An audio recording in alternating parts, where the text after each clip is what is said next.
My goodness. And there it is. Wow, get the pin to go.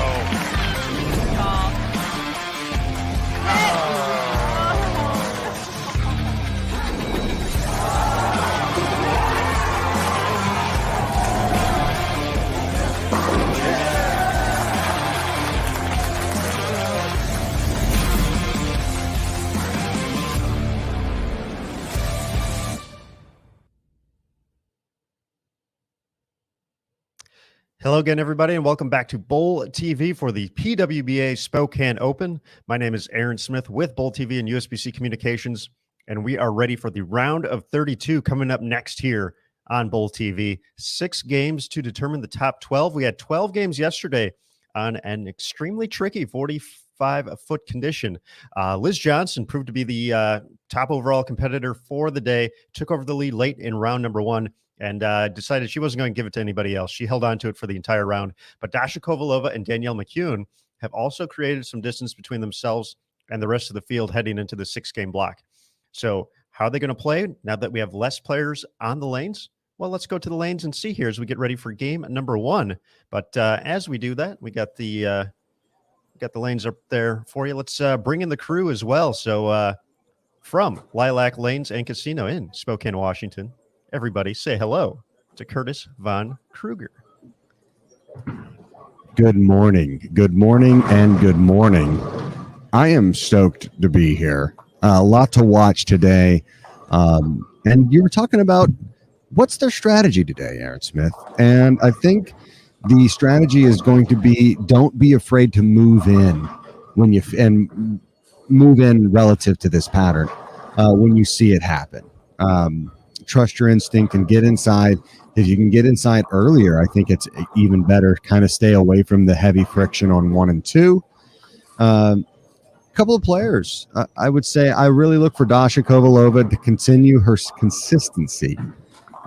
If you want to really talk about a consistent block or consistent 2 blocks, Aaron Smith, her low game was 192. Mm-hmm. Her high game was 237. So she lived in a very narrow window, 45-pin window, essentially, and didn't deviate from that. So I expect much of the same. And on a shot and scoring pace like that, if you can just constantly reel off your 220s, you're never going to give away pins to the field. So very interested to see her. A couple of other players I like to watch today. Danielle McEwen is bowling very well. Mm-hmm. Similar situation she started off really rocky. $169 her first game of the tournament. Hard to overcome, hard to kind of start that way and get your mind back into things. But since then, she has been very consistent as well. Low game 195, and she's reeled off a couple of 250s as well.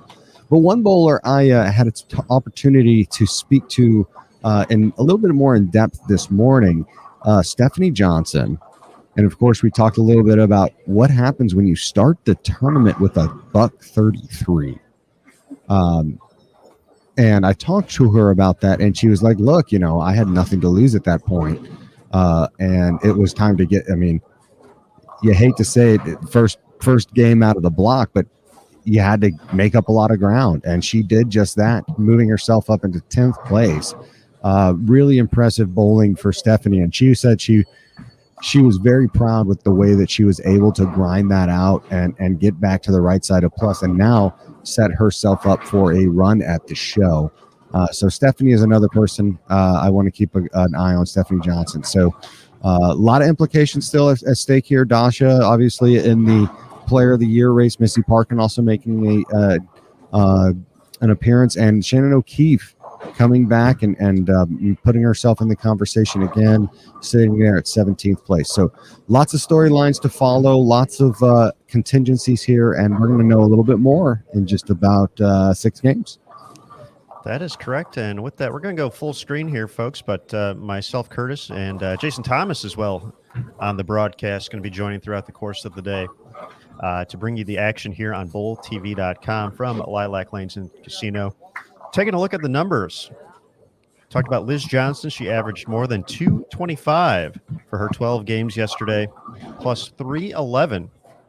But Dasha Kovalova with that consistency, averaging 222 for the day at plus 266. So right around the 50-pin range of first place is Dasha so far. Danielle McCune at plus 232.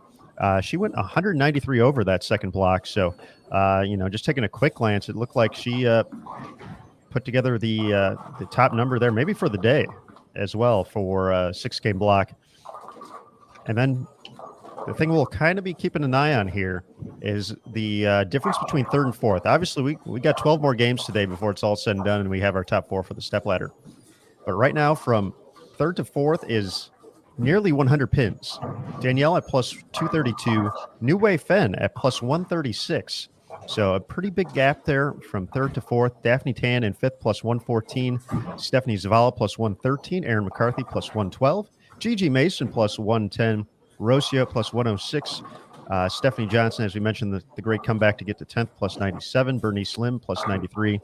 And Shannon O'Keefe at plus 90, currently sitting in 12th place. So that's the number we're looking at today. Who's going to get to plus 90 is the number right now. Shannon O'Keefe holding on to that spot. Who's going to make the top 12 to move on to the next round of qualifying and get closer to that stepladder finals appearance?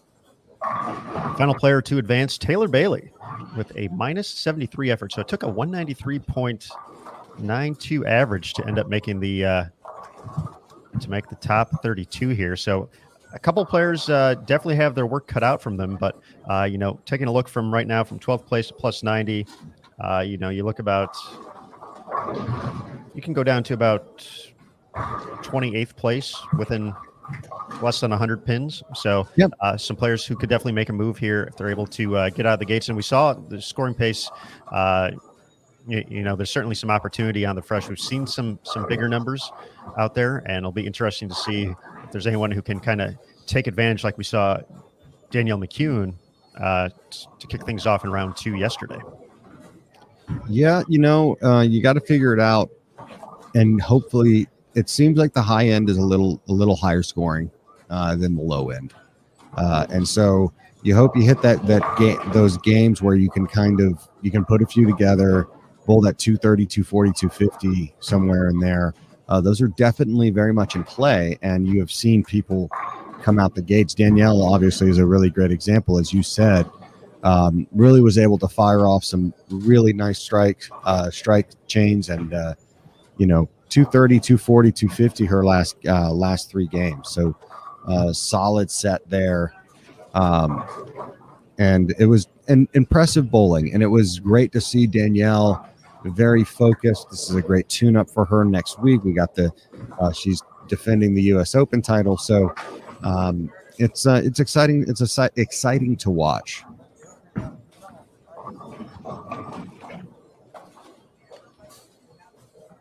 As we settle into game number 1 here, we're currently watching lanes 17 through 20 here on our main feature channel on bowltv.com. However, we do have 4 channels available separate of the commentary channel on bowltv.com. So if you are over at bowltv.com, hello, good morning. Hope you're all doing well. Had some fun yesterday as we got down to the top 32, and hopefully we'll see you good folks throughout the day as we get down to the top 4 for the stepladder finals tonight at 9 p.m. Eastern time. But joining us here for the first game, we're taking a look at Misaki Mukutani, Shannon O'Keefe, and Bernice Lim over here on 17 and 18 to your left. Kelly Kulik, Maria Bolanova, and Lindsay Boomershine over on 19 and 20 to kick things off here. I still love, as a last name, Boomershine for bowling. It just seems so appropriate. And she can open up the lanes a little bit too, so that works out well. Not the original Boomer though on the PWBA tour though. No, that would be Leanne, right? That is Leanne. She is like the Mark Roth of the PWBA tour, with kind of the way she kind of changed the perception of what you could do on the lanes. And I love it. I love watching her throw the ball.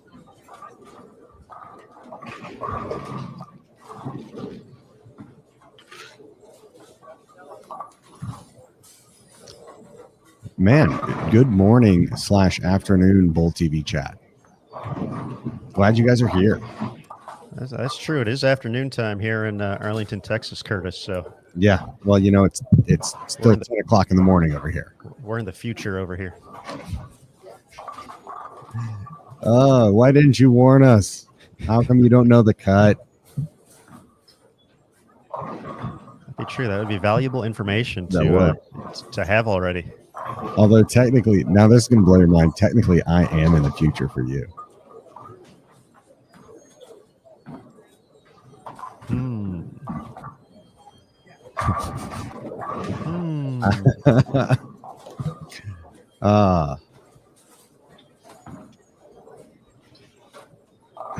Yeah, we have some questions about the points early and the player of the year race right now. Julia Bond Verdi, obviously two of the competitors that are right up on top of the leaderboard, 1 and 2. Don't forget Dasha Kovalova either. She has the opportunity to pick up some points on both of them, but Verdi has already put some extra points in her pocket on Julia Bond. Yeah, guys, I'm actually working on a projected standings right now, which I'll have in just a moment, so we can go through that based on where all the players are currently in the standings. Ooh. Yeah, so I'll have that for you in just a minute. Thank you, JT. And the big news, obviously, from what happened on the lanes yesterday was Julia Bond having the rough day. Yeah. Verity Crawley had pretty much made up the difference between her and Julia for the top spot. But Julia with a 54th place finish, not advancing here today. But Verity a little bit farther back, so she has her work cut out for her. Currently at minus 21, qualified in 29th place, so she gets the bonus bowling and is going to have those spots. But when you look at the success that Dasha Kovalova has had on this pattern throughout the course of 12 games, Shannon O'Keefe in position to make a run at a top 12 here as well. Currently the number heading into competition today. Both of them certainly close enough to finish today, potentially end of today as the leader in points heading into the U.S. Women's Open next week. So JT's Excel file here with all the information is going to be a very very handy handy item in the next coming weeks. That top 4, man, is just an absolute traffic jam.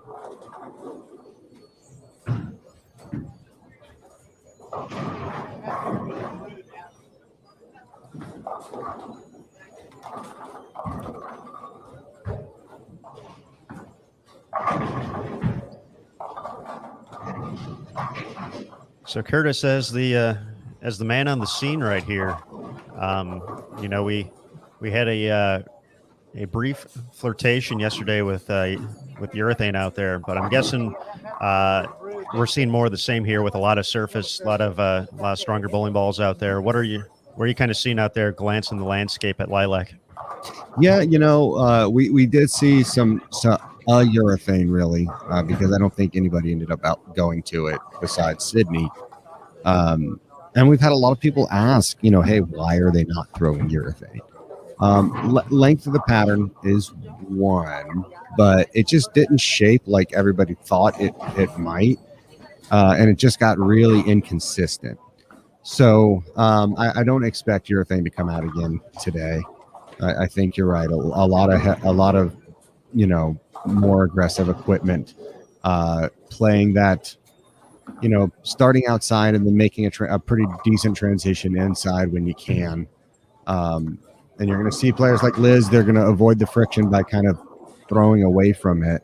Stephanie Zavala is going to do something very similar. Gigi Mason is still kind of doing something that nobody else is doing, and the fact that she's absolutely shaping it a lot more than most of the other players, if not all of them. And she's making it look good. When you kind of shape it like she is, it can be very speed sensitive, and it can be very, very touchy. And so she's bowling really, really well right now, and she'll continue. But Gigi, as you may know, Aaron, Gigi is really aggressive when it comes to her adjustments, and she wants to move left. She wants to open up her angles, and she wants that opportunity as soon as she can. So she's going to look to do that, I think, maybe earlier than anybody else on the squad.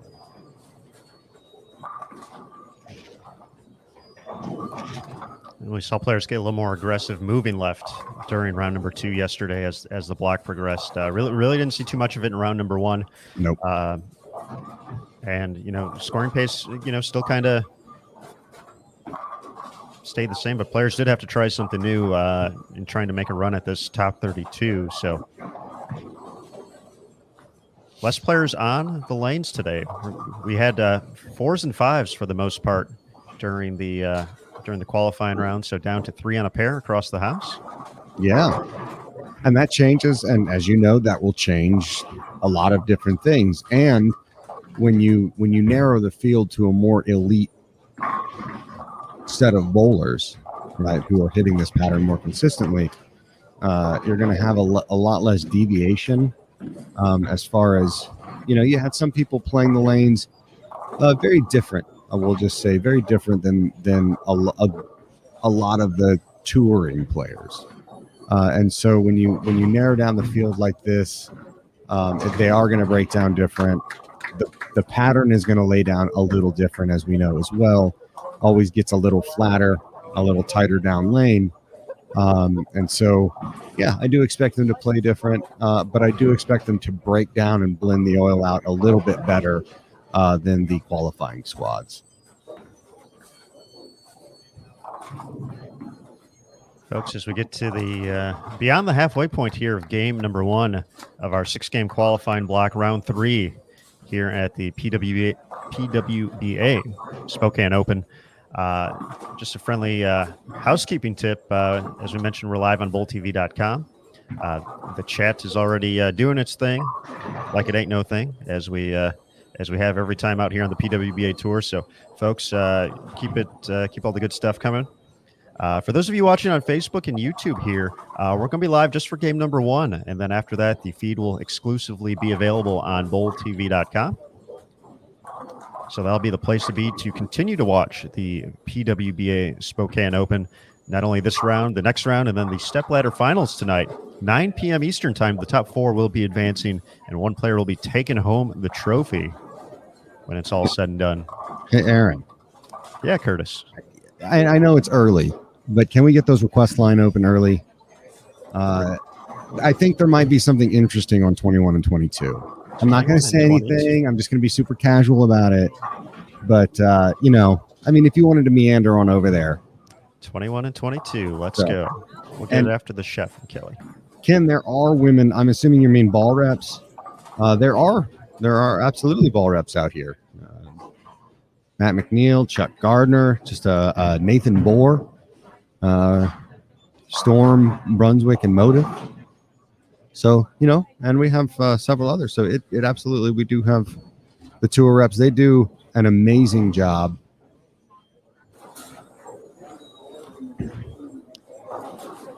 Oh, I see you, Curtis. I see what you did there. I mean, just nothing casual, nothing, no big deal.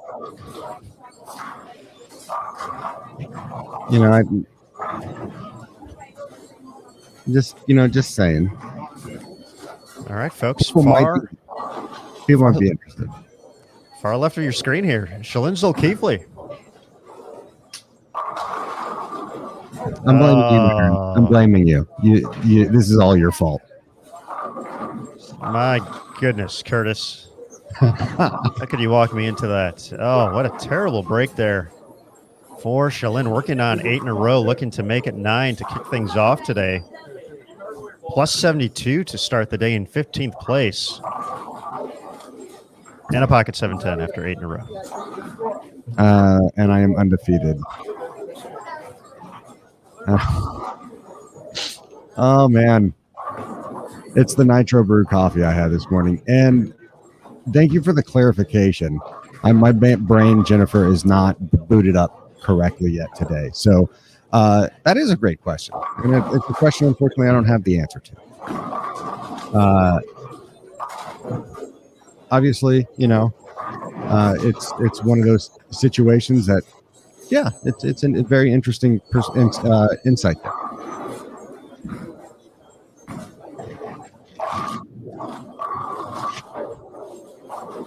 Rod, it would not put her really. She didn't. Stephanie Zavala did not bowl the first part of the season, so she is way back as far as points. She pretty much could win everything else for the rest of the season for the most part and not be in that question. So she's at 60-something thousand points. Let me get the exact number here. 62,925. So he's more than 30,000 points outside of the top spot. But Rookie of the Year is very much still in play, and not only is it in play, she's kind of starting to take a little bit of a hold on that award. She's at 62,000, like I said, 62,925 points. Brianna Klimmer comes in next at 56,970. However, Brianna Klimmer did not make the cut, and Stephanie Zavala is in the top 10 right now. So she will add some more, kind of pad her lead a little bit more. But I will say, Aaron Smith, and correct me if I'm wrong, next week has a lot to say about all these awards. That's very accurate statement there, Curtis. With the U.S. Women's Open, the second major of the season coming up, more points will be available for that event. So we're looking forward to that. So that's going to certainly throw a wrench into everything as we look ahead to the Fall Classic Series in October in Reno at the National Bowling Stadium. And then we'll have, similar to the Summer Classic and the Kickoff Classic Series, that final event, the Tour Championship, also a major, is going to be an event that you have to qualify for through the first two events of the Fall Classic Series. So with that, it's 100% undecided is what we're trying to say here, which is great and exciting, and it's super exciting, super awesome for us and the fans as well. I mean, we've been lucky to see some phenomenal seasons in the past couple of years, which have led to the player of the year race, the Rookie of the Year race, kind of being settled by the time we get to the final event of the season. And at the moment, with as close as everything is for the top four, certainly nothing settled just yet. As Shalyn gets up here for 10th frame, she can get to 266. Daria Payuk, 237. So we got some solid games out of the gates here. Look at that line. She's kind of taking a page out of a little bit out of the Liz Johnson playbook with the kind of the angle she's taking to the pocket. I see a lot of pretty decent games out of the gate here. Missy Parkin obviously stepping up to the 10th to shoot 235. Kayleen Fultz, Aaron Smith, coming out trying to have a nice solid start to her block, 238 possible for her. And if you didn't know, folks, you can get a chance to know her a little bit better. We put out an interview we had with her, a little conversation we had. She is a forensic scientist, some CSI lab stuff. It's very good, but a good start to her day as well. Yeah, that video available on our social media channels, both on the PWBA and USBC channels as well. So you're able to check that out. It's up there right now. Nice little interview. Get to learn a little bit more about Kayleen and her experience so far at the Spokane Open. She is one of the local competitors. We had a great showing for local players this week. Huge support. But she was the standout from the event so far, from the Washington area. Also, I know as close as we are to Idaho, can't leave out Caitlin Simpson, who also made the top 32. But both of them, those players, non-members. Caitlin, a member in the past, made a show in 2019 and is a regional champion as well. So a lot of great local support out there in the Pacific Northwest. I feel bad for Caitlin Simpson for this reason. When she comes into the bowling center and all the players, they're really happy to see her, but she brings the bowling doodles with her. And it is immediately, hey, and then right to the dogs. Everybody is like right to the dogs, giving them hugs and love and the smiles on the face. I'll obviously love the bowling doodles when they come out. Check them out. It's good stuff. It's good stuff. But it's like, you know, when your kid sees Nana, it doesn't matter who you are anymore.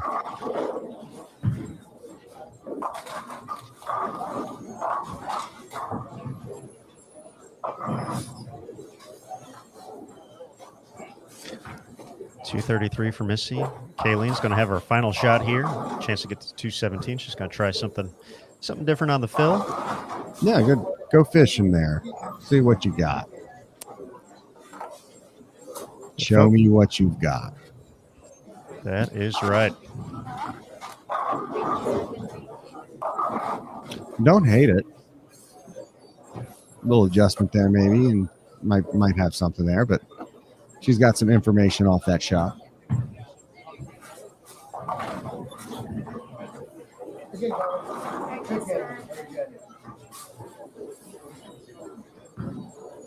Yeah, there's definitely players that have, you know, obviously found a little success here early, especially you know, the Shaylin Zukeefly pair. They all 206 the low game, 237, 256. That's a nice little pair right there. Some scores here in the early going as game one comes to a close.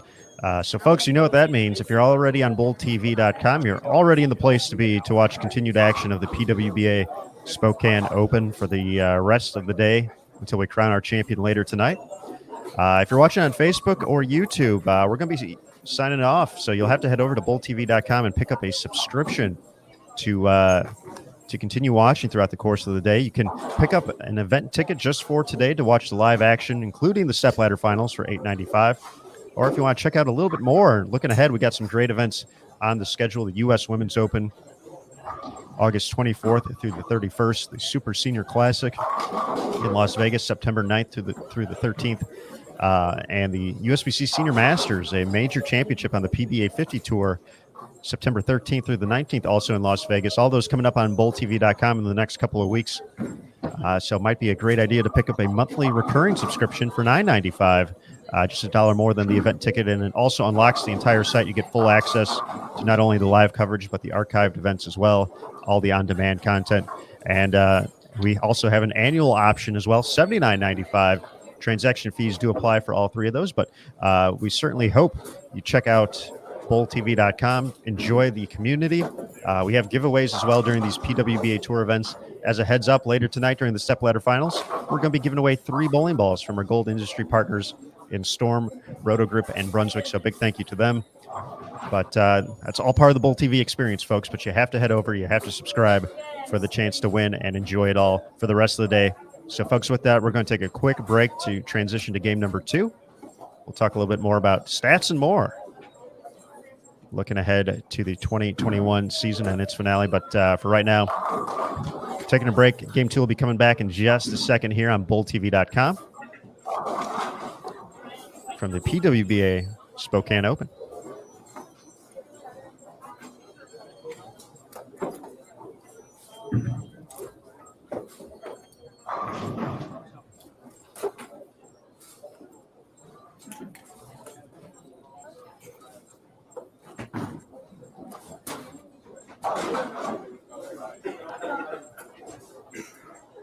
All right, folks, before we get into game number 2 here, while folks are moving around the house, going to toss this up on the screen here. JT doing his thing and getting some projected points available for everybody. So, JT, I'm going to guess this was through essentially where the players were positioned in the standings. Coming into today. Okay. Correct. So, yeah, I mean, I think one of the key numbers there is Julia Bond. She's stuck. Her points are going to be what they are. She's not bowling anymore. Verity can still move up a little bit. Dasha can move up a little more if she ends up winning the tournament, but she could also, go down. Liz Johnson can, put her name in the running if she can hang on and win here. Even if she were to finish second, she would still be over the 90,000 mark. But yeah, it's tightened up quite a bit, and basically there are still quite a few players that are alive for the Player of the Year. I would say even Brianna Cote, who missed the cut, could still throw her name in there. Danielle McEwen, she could, if she were to win, could get an extra 5,000, and then she's going into an event next week where she's the defending champion and has boosted points available. And then we've got the 3 final Fall Classic events where we saw, Verity Crawley make up a huge amount of ground in our last Classic Series event. So it's far from over as far as who's going to win this Player of the Year. I think anybody from Danielle McEwen all the way up to Dasha Kovalova still alive for it. So, folks, that will change throughout the course of the competition here. But coming into today, look at that, Dasha Kovalova. See if she can maintain a spot in the top 4 moving on. But very interesting shakeup in those Player of the Year standings, folks. But with that, we're going to go back to bowling here, as it looks like we're pretty close to getting things going here.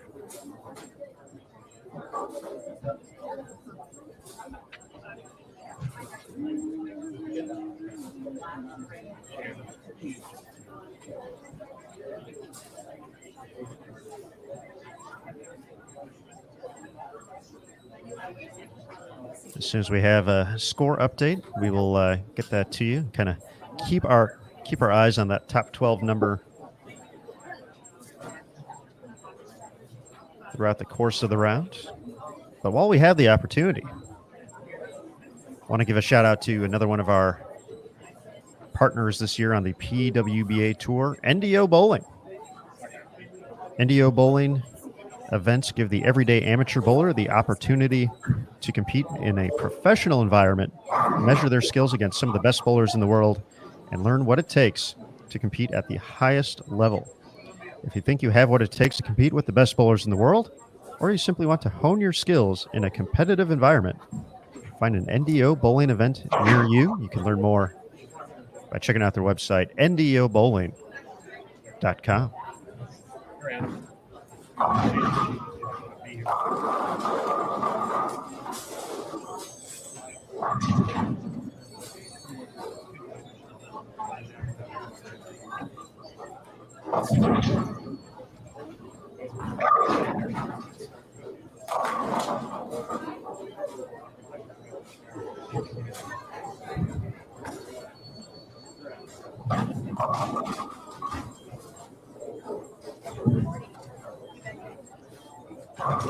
All right, moving into game number 2. You're currently behind lanes 21 through 24. So Valerie Bercier, Rocio Restrepo, and Stephanie Johnson up on 21 and 22. Misaki Mukutani, Bernice Lim, and Shannon O'Keefe over on 23 and 24. On our other Bowl TV pairs, over on 13 through 16 this game, you are going to find Taylor Bailey, Liz Johnson, Dasha Kovalova, Shayna Ung, Danielle McEwen, and New Wave Finn. Over on 17 through 20, Summer Jasmine, Daphne Tan, Stephanie Zavala, Verity Crawley, Aaron McCarthy, and Gigi Mason. Then on 25 through 28, Lindsay Boomershine, Maria Bolanova, Kelly Kulik, Clara Guerrero, Shalyn Zolkifli, and Daria Payuk.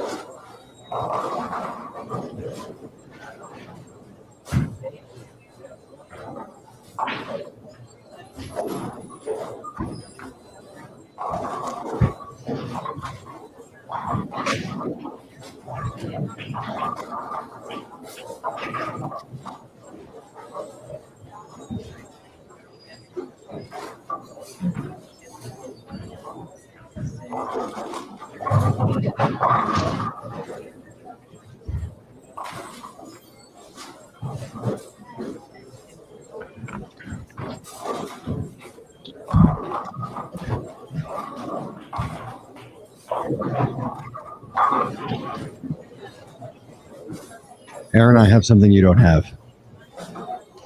And it's What? not my cunning and wit. It's scores. It's scores after the first game. Man, I got nothing over here. You definitely don't have any John Janowitz. Man, just pouring salt in the wound right now. Liz Johnson, 215. She is currently still in first. However, ... we have a new second place bowler, and that is Danielle McEwen. She shot 258 her first game. 258. That sounds familiar. She did that in game 1 for round 2. Yeah, she's not hating the fresh right now. Puts her at 290 over, and that's only 36 pins back and back of Liz. And Liz bowled a good game. You know, it's not like, you know, Liz, you know, shoots buck 90 there, but Dasha Kovalova did shoot buck 96. So she's at 262. Hugh New is at 206. Shot 206, 142 over. Shellen Zulkifli, who we saw shot 256 here on Bowl TV. She rounds out the top 5. Bernice Lim is at the cut line, 83 over. So we had a couple of good scores here. It looks like it definitely looks like Danielle McEwen's 258 is tops there. That's where we're at right now. Scores are available on PWBA.com now as well. Yeah, just to add a few additional notes there. Shannon O'Keefe had a rough start, 140 her first game, so she drops 21st place at plus 30. Diana Z with 172. She's at plus 16. Valerie Bercier shot 200. She's at plus 3. Ashley Galante shot 155, so she's dropped all the way down to minus 11. Verity Crawley with a 159 her first game, so she's now in 31st at 162.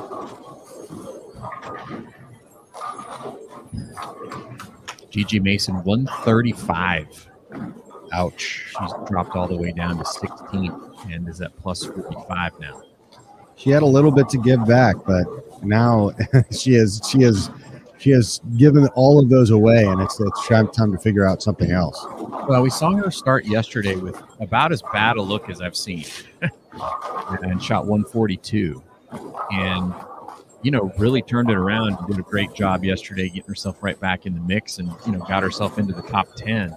But the word I'm hearing from the ball reps and from some of the players is they're playing a little bit tighter today, and so it felt like yesterday they were able to get a little bit left and play in that oil and kind of open them up a little bit. And so I think a lot of players tried to do that here this morning, and they're tighter, so it didn't work. And the misses right were 2 8-10s and washouts, and they were just not that friendly.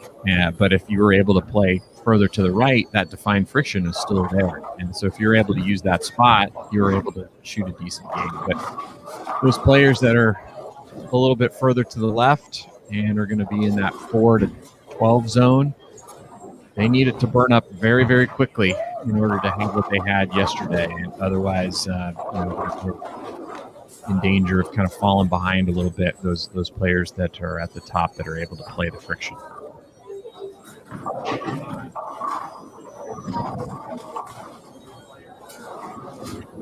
After watching these first couple of shots, it does not look like Shannon shot 140 in game 1. So No, it doesn't. Going to dispute that number based off of those shots. But I will say, Aaron, she has some family in town, and they took the words. Yeah, they just walked in, and she said, "Well, hey, you missed me shooting 140 my first game." So that was great. But yeah, maybe she will bring it back here in game number 2. But no, she did in fact shoot 140. She is forever the showman. She's like, "Oh, I got to get it in gear." Yeah, nice front 3 to start this game for Shannon.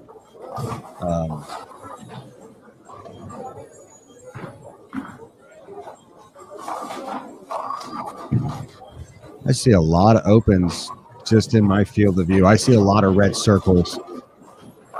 Jason and Aaron, lots of red circles. Yeah, and what I'm seeing a lot of is anybody who is trying to start the ball left of first arrow. If they miss a little bit to the right, hit 2-8-10s. And that's what I'm seeing. And so, Kelly Kulik, I thought, had a really good strategy, out of the gate. She kind of was being very nice to it and just trying to go right up that edge with a ball with a lot of surface, a very strong ball. And then if she happened to leak it a little right, it would kind of hook and stop. She did shoot 190, which isn't a huge score, but it's not 130, right? I mean, I think that's what was so great about the way Dasha bowled yesterday is, her low game was 192, and she started with 196. So 196s don't kill you. If you can shoot 190s while the lanes come to you, then you can start to get your pins. But you really just don't want to shoot those 140s and 130s until that happens.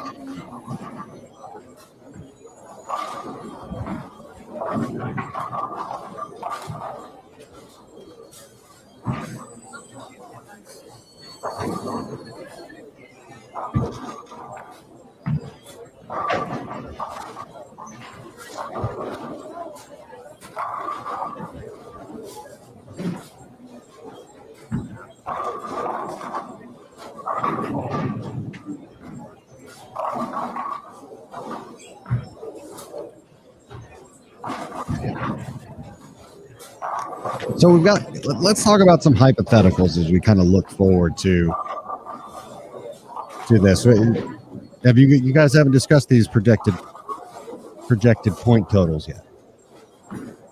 We did. We did. We brought a graphic up that showed them, but you can keep going if you want. I mean, we can talk about that all day. Oh man, I just look at it and we could have another leader change. This is just going to shuffle back and forth. I think you'll see it weekly up until the Tour Championships. It's just it's compelling. Yeah, I mean it could even be game by game. I mean, Danielle just picked up 2,000 points last game, right? So we talked about how you're probably looking at unless Birgit makes a big run here and wins this tournament, which is probably unlikely, but it could happen. You're probably talking about 8 players that still have a chance to win Player of the Year at this point. And if Danielle were to win this week, that would put her at 86,595. And if Dasha were to drop a few spots, you've got basically 8 players within 20,000 points of Player of the Year, which is, U.S. Open with the increased points next week. You can make that up in one tournament. Now, Liz Johnson just, putting herself now into the conversation. If she were to win this week, she would definitely insert herself into that, giving herself a shot at Player of the Year. And, with the big tournaments and the tougher shots, you don't put it behind her to have a really strong showing to finish out this year. So the GOAT has a chance to do something. Just tons of, we got some new faces for the Player of the Year race, people who've never won it before. But, you also have, the Shannon O'Keefe, Liz Johnson, those types of bowlers as well, who've been up in that conversation. Danielle McEwen, obviously. It's absolutely a compelling thing, and something that we'll keep an eye on, and hopefully you'll keep feeding us some projected numbers.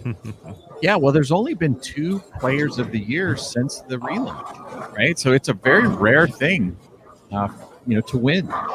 Very difficult to win, and like you said, Curtis, there are some new faces that now have a chance for it this season. Obviously, Liz, if she were to lead the tournament, I think she's in the running no matter what, right? Because she's projected to win right now, but if she were to drop to second, she would still have over 90,000 points, which puts her within striking distance of whoever it is that ends up leading going into next week's U.S. Women's Open. So there's still a massive amount to be decided. I know it's going to make that Tour Championship maybe the most exciting one we've had. And we've had some pretty exciting ones in the last 6 years. I feel like this emulates the NBA season a little bit this year, where, it's always LeBron and Steph Curry kind of, it's been those kind of those shows over the last decade almost. And, LeBron had an early exit. Well, LeBron's not coming in with the power team as much as possible. So you got a lot of teams you haven't seen there before. So like your Julia Bonds and your Dasha Kovalovas, it's very interesting. And I think it's an indication of the strength of this tour. And you see the younger players coming in and starting to make an impact as they've gotten experience and knowledge under their belt, and all of a sudden they're becoming real veterans out here. Some are really taking some huge steps right off the bat, but you look at these players that are in contention. It's very right. You consider her kind of a veteran now. Dasha, you kind of consider her a veteran. Julia, I believe, really feel like she bowls beyond her years, in a sense, where she has that mentality of a person who's been there, done that, even though this is really just her second season out here. So, yeah, absolutely compelling stuff.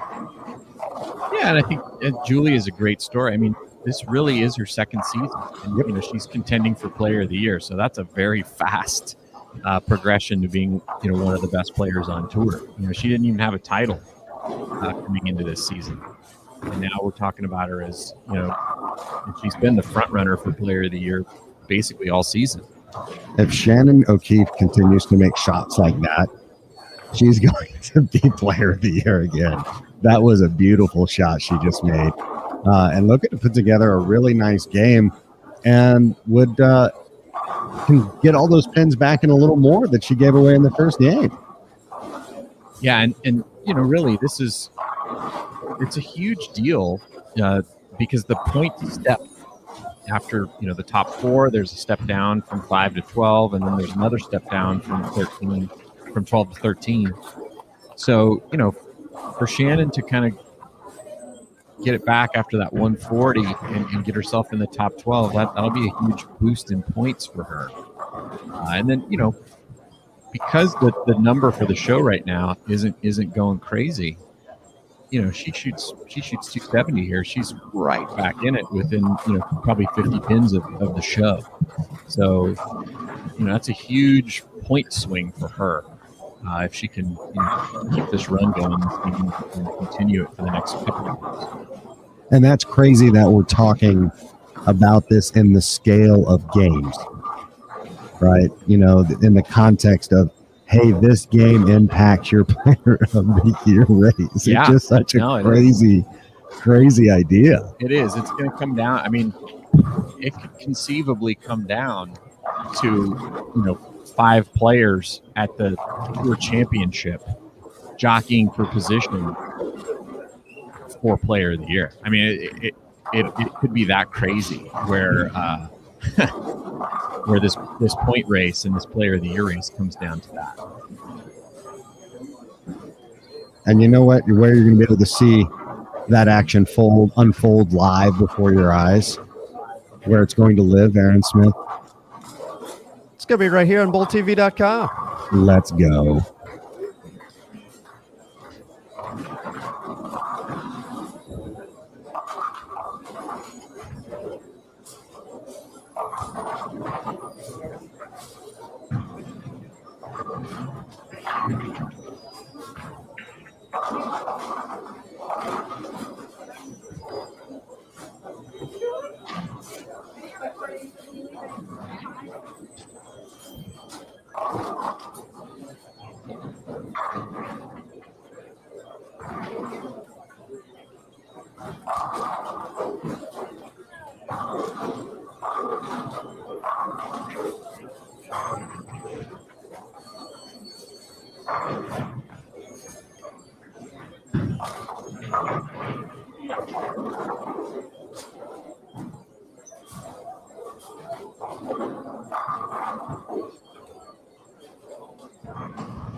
Shannon gets that kick of the 10 there to make it 7 out of 8 now. 279 still in play.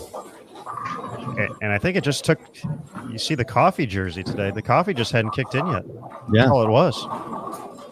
I am working on the second large cup here already. Absolutely right out the gate. I got the nitro cold brew. It was hand delivered to me, and I was very excited about it. Absolute gift in the morning. Get that blood pumping.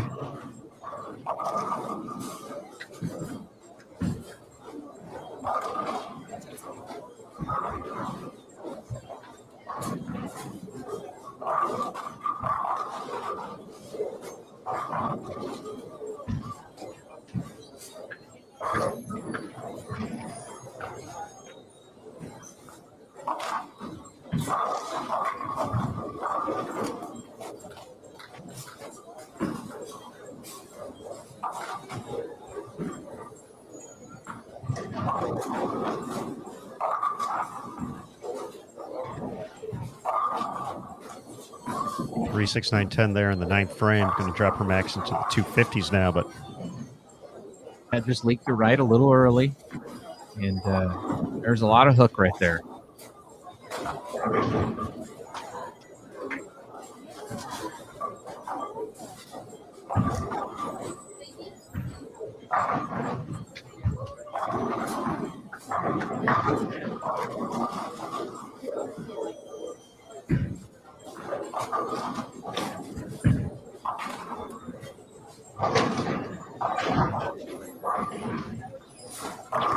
And she does actually have the 9 pin back there, so going to shoot it with the spare ball. And the trick here is going to be, getting that back pin. Such a difficult spare. oh, That's got to be. You're a stats and figures guy, right? Yeah. Statistically, that has to be one of the most difficult non-washout, non-split. It is actually. I have a little calculator that will tell you exactly what the percentage is on that spare. Hey, let's ask the audience. See how close. Let me give you two options. Okay. Okay. What is the high? What is the more difficult? We'll pick a split. Pick a split that you guys think is difficult or makeable. And let's say the 310. 310. I think. Okay. I think that's a good. So what do we think is converted more often, the 310 or the 36910? Oh, that's a really good question. All right, Bull TV. Early morning question for you, or early afternoon question for you, if you're not in the Pac Northwest. I would say the 4-5 as the split, but if we need to pick the two. Well, we need Aaron Smith to bowl 4 more games, and we'll get more data. So 310 or 36910. What do the pros make more often? now here's the real question. While folks put their answers in there, when Ooh. bowling came together eons and eons ago, and they made this game and they came up with this triangle shape and these pins in this particular placement, who would have ever thought that the 36910 would have been the craziest thing to shoot at out of all of those things, out of all of those spare opportunities out there when they created this? Did they know back then? Did they say, oh, this one right here, this little guy, this 36910, this one's going to get him forever? Oh, that little guy? I'd actually worry about that little guy. Overwhelming consensus here, Jason, that says the 310 is by far picked up more often than the 36910. Okay. That's what I would have thought too, probably. Incidentally, I made a 310 to win the U.S. Open qualifier that qualified me to bowl the U.S. Open. So That's nice. I certainly wasn't looking forward to shooting that to win a spot in the U.S. Open. It's like an 8-foot putt. It's maybe even like a 12-foot putt. Something like especially on the pattern we were bowling. Well, and it's one of those things you're like, I can make this, and I'm a professional, and maybe I should make this, but it's a little different when I told myself you got all the weed on the line. I said, hey, my mom could make the 310, so I'm supposed to make the 310. I'm a pro bowler, so I'm supposed to make the 310. I'm a real bowler to win this spot. But it was not. I felt it. All right, let's give the answer. So pros make the 310 54.4% of the time. Wow, that's okay. 54%. And they make the 36910. Drum roll, please. 62.4%. Wow, that actually is surprising. But did you see the way Shannon O'Keefe shot that 36910? Yes. I mean, I guarantee you she doesn't shoot it that way normally. Yeah, it's the condition that affects that. You normally want to shoot it off your strike line and get the ball coming in with a little bit of pop so it gets that back pin. And you can even hit it a little heavy and still get it to carry. But because there's such a big cliff at 4, you can't rely on the ball. You can't rely on that friction, to help you get that back pin because the ball's bouncing off of it too hard. And so you're bringing chop into play, or even left of the 3-pin into play. I mean, one of the greatest shots in the history of professional bowling was Jason Belmonte making the 36910 to win his first U.S. Open. Yeah, absolutely. And he threw a plastic ball at it on a flat pattern and absolutely aced it. Labeled it. It was every bit as good as Pete Weber's strike to win his 5th U.S. Open. Hold on there, Jason. I'm going to disagree with that sentiment. Who do you think you are? I don't know, man. That's heralded as one of the greatest shots in the history of bowling. It was, but to have to make the shot that Belmo made with a plastic ball, there's no margin for error. Yeah. And then make that to win your first U.S. Open, which is something that had been dogging him for a decade or more. It's pretty impressive. That is impressive. And it's the title, right? Right. It's the Open. Right. We talked about Maximum Bob, making the comments earlier. We've mentioned it a couple of times. How he was like, I don't care about the money. It's about winning the U.S. Open. It's about being the U.S. Open champion. I don't know. So let me ask you this.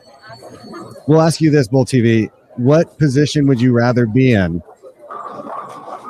Pete Weber's position or Jason Belmonte's position to win the U.S. Open? And while folks ponder on that, to bring it back to the PWBA for a quick second, you guys may remember Stephanie Zavala picked it up, to picked it up to win at the BVL Open with a plastic ball as well. So Belmo ain't got nothing on her. Come on. You know what? Stephanie Zavala ain't too bad, y'all.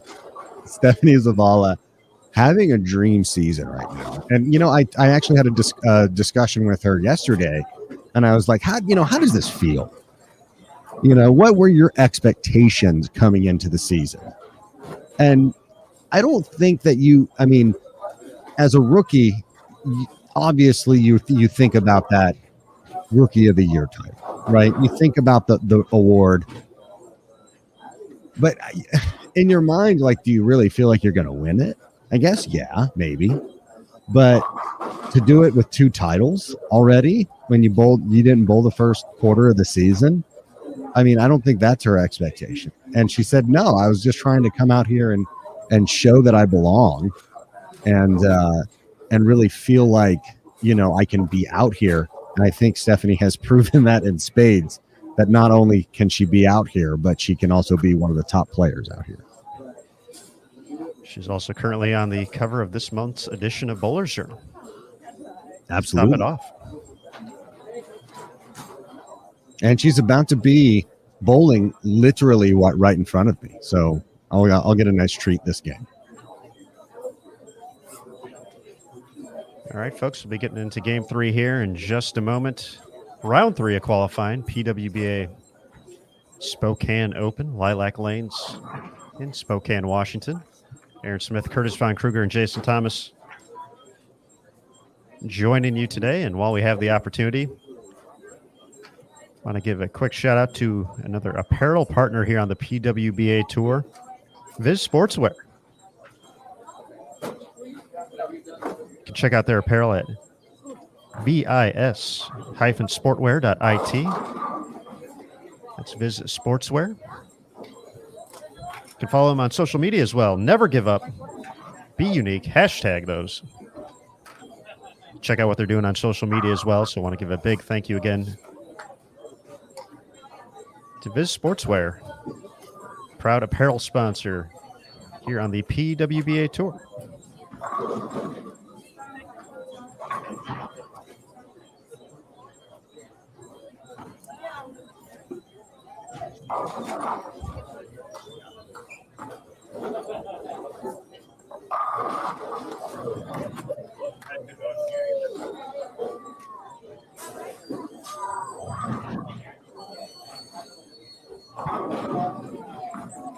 I was just walking down the concourse, taking a look at some scores, and Maria Jose Rodriguez with the 279.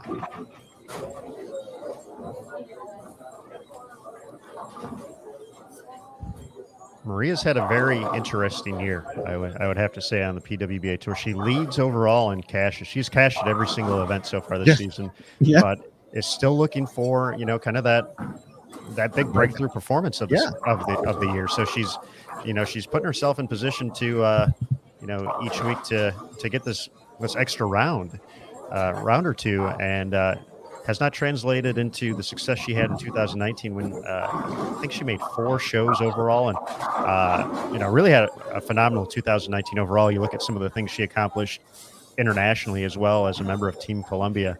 But earlier this year she had a big performance at the USBC Women's Championships, firing an 8-10 series, just the 9th 800 ever at the Women's Championships to team up with Sofia Granda from Guatemala to post the highest score in tournament history by 60 plus pins and doubles. Oh, that's it? That's it, yeah. Only 60? 62 technically, but oh my gosh. There had never been a 1500 in the previous 100 editions of the Women's Championships, and they just came out and shot 1560. Wow. That's like Dan Marino throwing for 5,000 yards. That's something. Hitting at 1,500. That's got to feel good. It's a nice little number. You're usually gonna be taking home some hardware with that type of double score. Usually, it's 100% chance.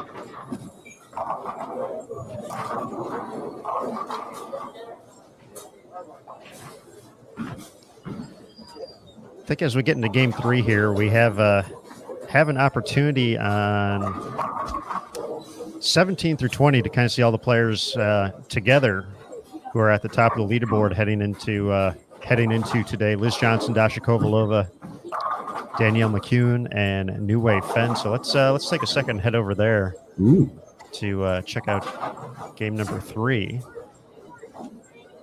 So everybody hang tight and take a look at the upcoming schedule for today.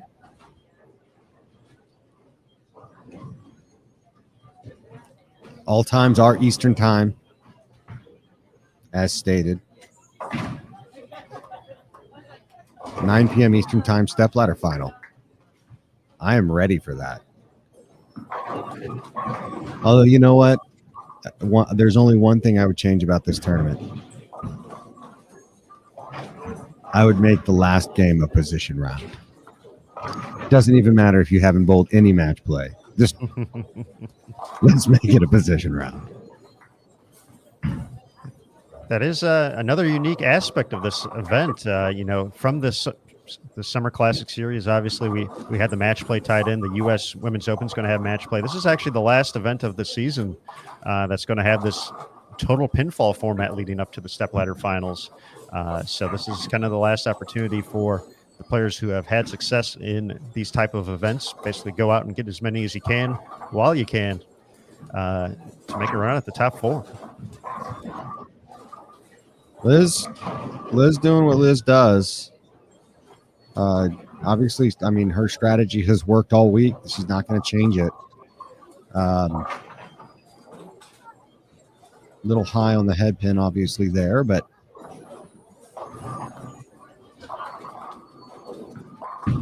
come on, Taylor Bailey.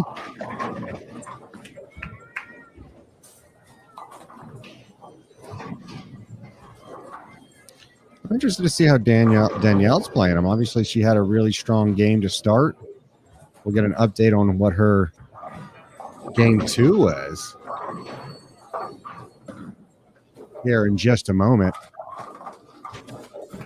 I will also say, I do like the way that the pairings are created for this round because, you have a player like Taylor Bailey. She just barely snuck in. And now, even though it's very unlikely that you're going to go from 32nd to the cut, you get to bowl all day with, 2 of the top players on tour. Maybe the greatest bowler of all time and, Dasha Kovalova. And so it's a great learning opportunity, for a young player to just kind of see how the top 2 players in the field are crossing and how they're playing the lanes. And if you really pay attention, even if you don't make the cut, you can learn a lot this week. Absolutely. I thought you were going to take it another direction, a little humor, and say, could be bowling with the greatest bowler of all time and Liz Johnson. Oh, no. No, we're not going to go there just yet. No, she's got a long way to go. Long way to go. But you know what? A great start to that career. Absolutely.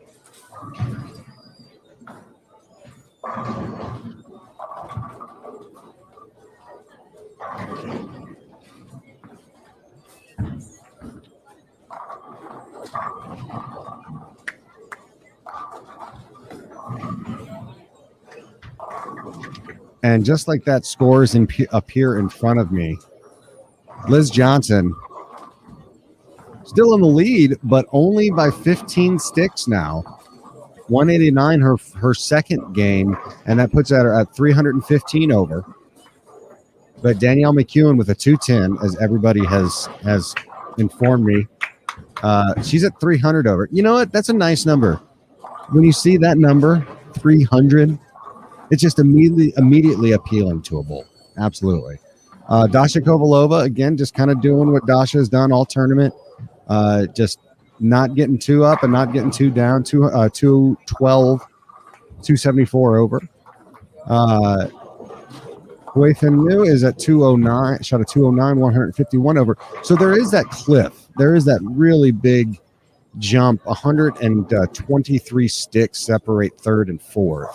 But then it starts to get a little bit more of a traffic jam.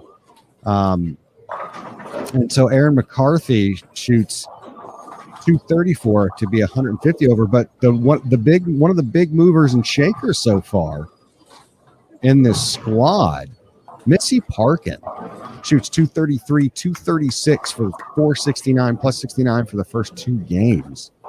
And she's moved up in that 6th position. And Maria Jose Rodriguez as well, 2-0 her first game. And as we said earlier, she shot 279 the second game. And that will put her at 112 over and put her in 7th place. The cut number right now, Stephanie Johnson, 95 over, kind of just grinding out. 2-0, 192. So, just kind of keeping it there. Kelly Kulik's in 11th. Daria Payak is in 10th. So players that kind of still have that shot, you're looking still, maybe 80, 90, 100 out of the cut. So Valerie Bercier sitting there at 9 over, Caitlin Simpson sitting at 1 over. It starts to get a little tougher after that. Jasmine Mason, Gigi Mason, 135 buck 48 to start her day. That is not how you draw it up.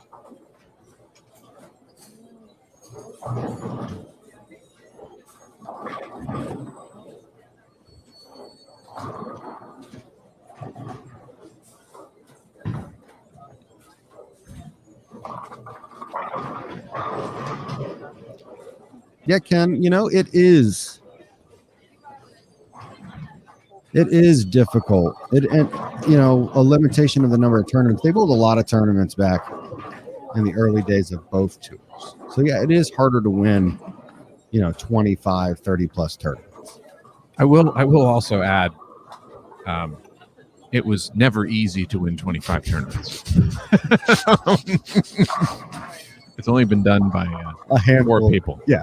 So it doesn't matter how many tournaments there are. It doesn't matter. Winning 25 is not ever something that can be done easily. No, that's a very valid point, Jason. Very valid point. Well played, sir.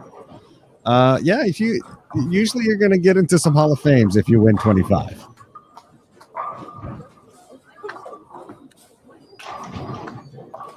It's really hard to win 30. Yeah, I'm not sure we'd be able to get Lisa Wagner to come on here and tell us how easy it was to win 32 titles. No, and goodness gracious, I talked with Lisa, did a couple interviews with her, and the best in the world are very honest with the adversity that they face. They're not going to be the ones to be like, oh yeah, I went out there and just kicked butt. No, I think she talked more about the adversity than the success. And that was what really impressed me about her, is that she always she made it sound like her career she won 2 titles. But obviously we know that she did all right for herself. And you find that with the greats that they don't credit themselves as much as they probably should. But I think that's one of those things that drive them.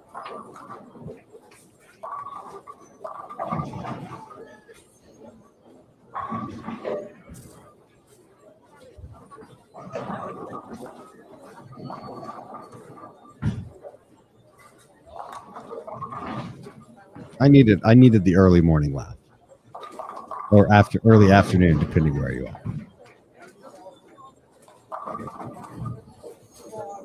I mean, that is the fun part about what we get to do, though, and the fun part about having a tour is that you get to run the experiment, right? You get to, because when there wasn't a tour, people would say all kinds of crazy things, like, "Well, this person would have 30 titles if there was a tour."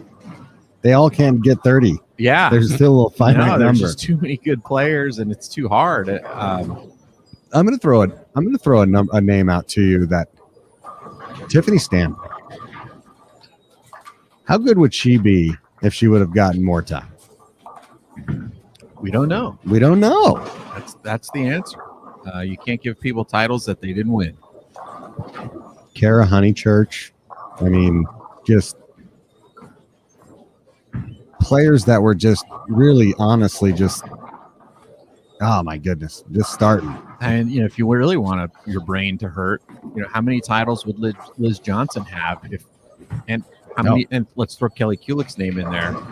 How many titles would Liz and Kelly have if there had been a tour with 20 events a season for 12 years between 2004 and 2000? You figure they're winning at least one. They're winning at least one a season. You would assume, but Liz is gone 2 years without a title. Yeah, but that wasn't in the prime of her. Although right. But, it's hard to say that it still feels like this is the prime of her career. It is, but then again, you look at it and you go, okay, well, how much more wear and tear on her body would she have had she bowled the tour, for those years? And would she have been as good now, had she had all those years of bowling on tour, a lot of times we forget this is a sport and it takes a toll on your body, to perform week after week. And so, if you go back and look at the history of the tour, there are a number of players who had great careers but were cut short because of injury. Donna Adamick, Millie Ignizio, they're just Tammy Boomershine, Tammy Turner. Yeah. Just so many players who, Marianne DeRupo. I could just keep rattling them off. And the question is, and it really comes down to, you hear it in some of the Hall of Fame meetings where we're talking about Hall of Fame candidacies. You can't give people titles they didn't win, even though it's unfortunate that they got hurt and their career was cut short for one reason or another, but you just can't give them titles that they didn't win. Missy Parkin, what are you doing here? Oh, there we go, right there at the end. Hey, Drew. So the Tour Championships is going to be a cumulative, kind of like what we did at the Summer Series, where its entry is going to be based on performance of the first two events for the Fall Classic.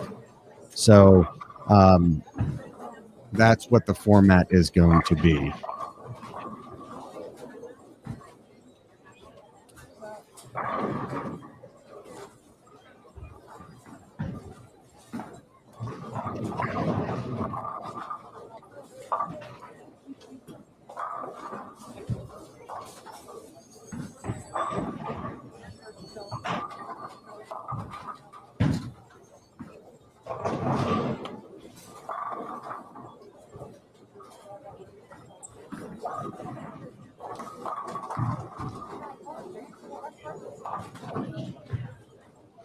As far as what is the points awarded? Is it going to be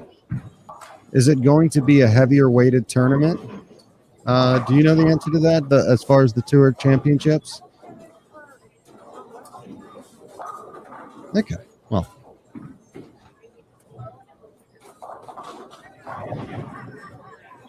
Oh yeah, Rod, I agree. Tish Johnson, yeah, she has stayed. And I was over there by Kelly Kulick talking to her after a game. And somebody actually was talking, one of the people here that's, kind of in the inn, was calling to see if Tish was considering to bowl the U.S. Open this year. She was going to try to make it out. And, she's still a player that can absolutely still throws the ball great. Still looks the same. Let's just be honest.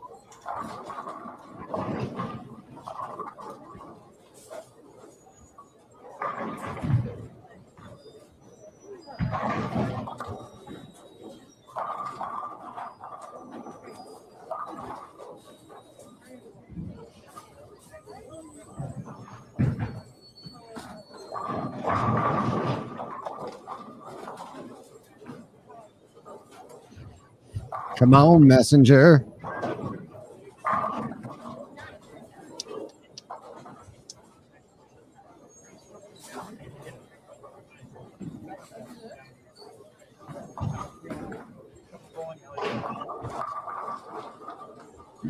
Man, Liz. Teach me your ways, Liz Johnson.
It's nice to see Dasha maintaining her current streak of consecutive games in between a certain range. She is on pace once again to be somewhere between 196 and 237 with a max of 237 out there. It's unreal, man. It really is. When you think about the consistency and just the ups and downs we've seen so far this week, that someone has just been that steady. Just slow and just it's fun to watch. It's just right there. It's doing her thing. Yeah, it's interesting. I mean, you would Oh, I would that was not a great break there for Wait Ben. at least it was on the fill ball there. Yeah. But you know, if you'd asked her, hey, was your strategy this week to shoot games between 192 and 237? I don't think she would say yes. No, probably not. I'm trying to shoot 300 every game. But I think it's certainly a symptom of her lane play strategy. She's playing the lanes in a way that minimizes, you know, the potential for a low game.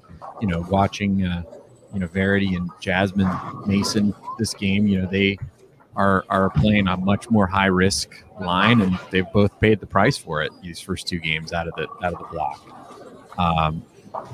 But I think these three we're kind of seeing the correct strategy. You know, Danielle, by those three I meant Danielle, Dasha, and Liz. They're really trying to start the ball up 4 and make their misses be left, and it kind of as well as you can blends out this massive cliff. So they're still using the dry to the right, but only as a safety net. They're not using it directly as where they're trying to play. And, you know, as that cliff on the edge blends out a little bit, they get a little bit more scoreable for those players. Danielle going to be in the 240s now, and depending on what Liz does here, we could have a new leader. Dun dun dun. Let's No. maybe not quite yet. She still needs She needs this second one. hit here, but yeah, that was. I mean, she's going to put this one in the pocket. Let's all be honest, right? I just feel like she's going to absolutely put this one in the pocket.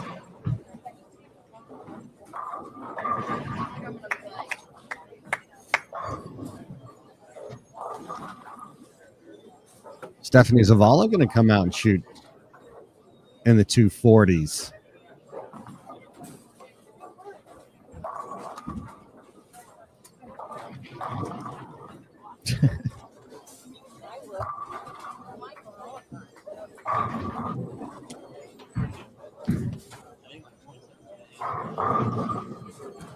All right, Liz Johnson stepping up. James says Liz is striking here. You know what? I mean, I know that based on what I know about Liz Johnson, she is going to put this in the pocket. Whether the pins cooperate, that's a different story. But you got to think she's just going to bury this one. Oh, yeah. Let's go, Aaron Smith. Going to be in the 230s now, and outside of crazy count here from Liz, is going to retain her spot at the top of the leaderboard. But Danielle getting a little bit closer, and Dasha just doing her thing. Yeah, she's just going to continue to just, regardless of where she is in that 1, 2, or 3 kind of pecking order, she's going to continue to add sticks to on to 4th. And you see that, that 10 pin almost jump and average between 3rd and 4th. Yeah, goat doing goat things, just making it look easy.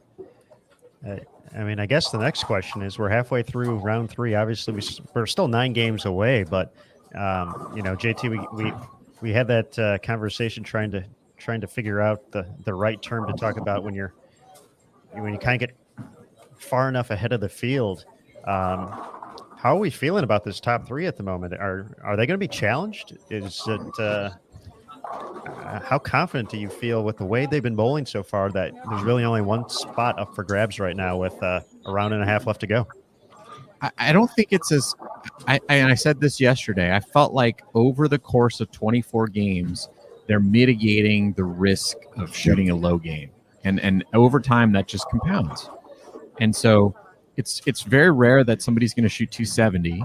And if you're shooting 140s and you're trying to chase them, you're going to need to shoot 270s, and that's just not likely to happen. So over time, these players who are trying to throw it through the hoop at 5 feet rather than 30 feet or 45 feet are going to slowly creep away from you. Yeah, because they're just not going to shoot any low scores, and they're also figuring out ways to shoot some big scores in there too.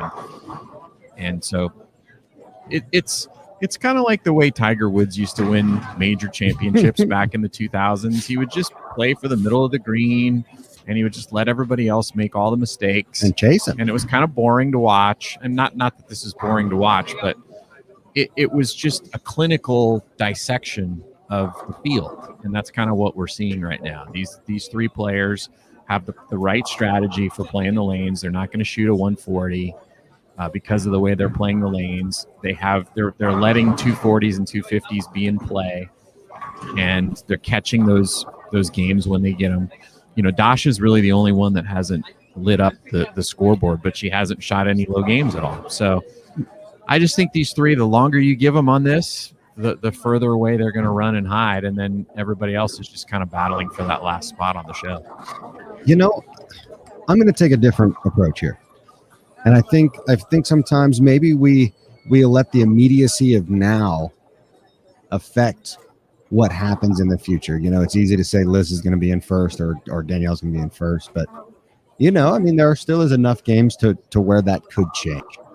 And maybe somebody figures something else out, and all of a sudden 250, 260 comes into play. I mean, it is unlikely. It is unlikely, but I think, I don't know. It's why you got to bowl the games, though. It's why you have to get out there and you got to execute, and maybe some sort of external factor comes into play. We talked about Liz Johnson. She had her thumb at the kind of where the inside of the thumb meets the palm kind of break open. So, you never know what's going to happen, but you do like the idea that Liz, Danielle, and Dasha are going to be kind of in that top 3 in some amalgamation or arrangement. My question is if Dasha continues to kind of just 210, 20, 230, 210, 190, just kind of keeping that range.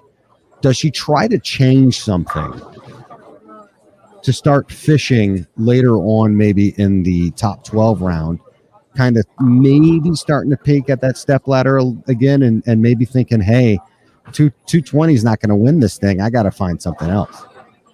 Yeah, I think she's looking for things, but not in a risky way. Like she threw a different ball in the 10th frame there just to kind of see.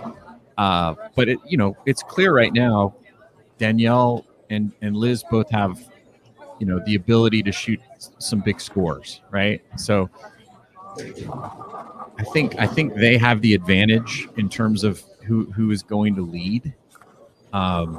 Dasha, if she can figure out something that'll give her the opportunity to shoot some 250s and 260s, she could get there, and she's kind of staying in range. But it really feels like Danielle and Liz, could very easily rattle off 750 for the next three, and just kind of run away and hide, and that's okay. I mean, Dasha's still fine, right? I mean, absolutely. She's still got it. If I were her, I would keep doing what she's doing. Just be patient. Try to find something a little different than what she already has. So that she does have a chance to pop a 260 or 270 and catch back up to Liz and Danielle. But don't bring, a low score into play that would put her in jeopardy of missing the show. Yeah, it's risk mitigation at the end of the day. You're looking to mitigate as much risk as possible and keep your percentages high. And she's obviously sacrificing the big game. But you know what? I'm going to predict she shoots her highest game of the tournament right here live on Bull TV. Right here live on Bull TV. That's my bold prediction right now, Aaron Smith. I like it, Curtis. Let's get it for game 4, Dasha. What you got? Starts off with a strike. So we're going to see her, Liz, and Taylor Bailey one more time. And then heading over on 17 and 18, we're going to be seeing Ashley Galante and Birgit Norrijks. And while we have this opportunity, I want to give a quick shout out to Genesis Bowling, another proud sponsor here on the PWBA Tour. Home of K-Motion, featuring copper infusion, the #1 kinesiology tape in bowling. Be sure to visit bowlgenesis.com for more information. Shout out to Genesis, proud sponsor here on the PWBA Tour in 2021.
We do have a score update available now after 3 games here, 15 games overall. Liz Johnson continues to lead.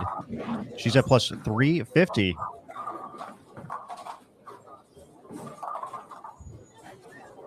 But just 3 pins ahead now of Danielle McEwen, who's come out of the gates with 715 for her opening 3. Now plus 347. Dasha Kovalova sits in third at plus 290. Shalyn Zulkifli, 696 for her first 3 games to move into fourth. 258 last game to put Shalyn at plus 168. Erin McCarthy at plus 152. And fifth, New Wei Finn in sixth place, plus 147. Daria Payuk, 670 out of the gates for her. Now at plus 138 in seventh place. Stephanie Zavala, plus 130. Daphne Tan, plus 129. Missy Parkin rounds out the top 10 at plus 122. Kelly Kulik in 11th, plus 117. Bernice Lim, currently the cut number at plus 110. 10 pins ahead of Maria Jose Rodriguez, first player out at plus 100. Rocio plus 82. Stephanie Johnson plus 64. Kayleen Folks plus 54. Maria Belanova plus 52. Shannon O'Keefe plus 51. Valerie Bercier plus 42. And Diana Zavyalova plus 41 rounds out your top 20. Here at the Spokane Open. So plus 110, the current number. Maria Jose Rodriguez at 279. Helped her make a jump. 188 last game to fall back to plus 100. So far, the big performances today. Through three, Danielle at 715. Michelle Lynn at 696. Missy Parkin at 671. Daria at 670, and looks like Maria at 667 for three. Top overall performances so far for the round.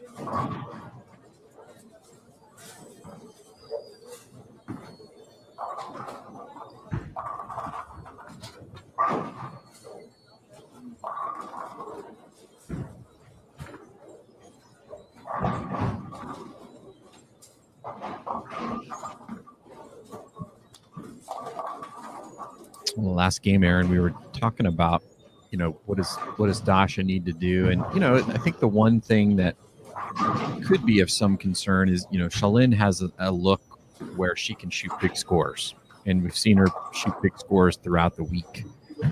And so if somebody else were to be able to kind of figure that out as well and start rolling some big numbers, behind her, it could put a little pressure on Dasha to try to figure something out, to give herself a little bit better chance to shoot some big numbers as well. But again, I don't think there's any reason for her to panic at this point. If she keeps shooting 2 teens and 220s the rest of the way, she's going to be on the show. Mm-hmm. Two players aren't going to figure it out to that extent to make up that much ground.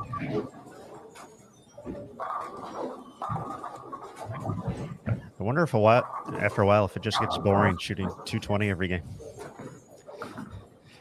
Not if the scoring pace is 210. I watched Walter Ray Williams lead a U.S. Open by 650 pins, averaging 215. So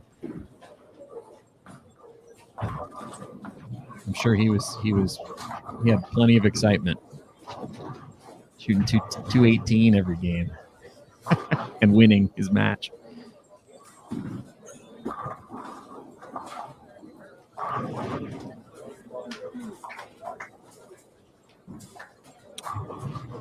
I mean, I'm sure it's a lot more fun than what Gigi and Verity are going through right now. That's a fair point. Yeah.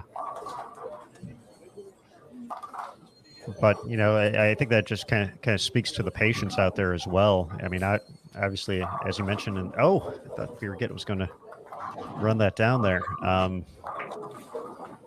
But she's getting to bowl with Liz today. I forget who she crossed with yesterday, but obviously, you can see the big scores out there, and I wonder just how anxious you can get in those situations. Seeing everyone else kind of pop that big number, at some point across the round, it seemed like everybody at least had, and something we talked about yesterday, they felt like they had a chance at a big number every game, or not every game, but you had chances to shoot big games, and just curious how. If there's a level of, I don't know the right way to say it, it's just kind of a level of when's my turn? When's this going to happen for me? When am I going to shoot 250? Yeah, I think, again, it's hard to be patient sometimes, right? But nobody's really forcing her not to be patient. The only thing that she's losing is ground on the top two. And yeah, that sucks. You want to lead the tournament, but you really can't afford to take some undue risks and knock yourself out of making the show contention, right? Because that's the only way you're going to keep going in the tournament. And if she can just get to the show, you're three wins away from winning the title, and anything can happen. As we've seen countless times, once you get to that show. So job one is to make the show.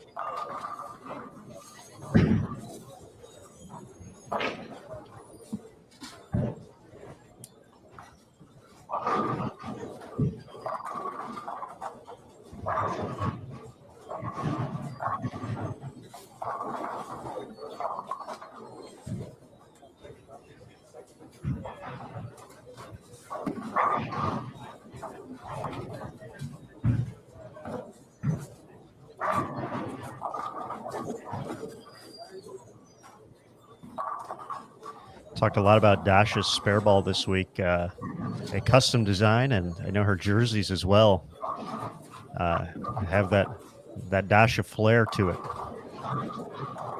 See another one of her characters there on the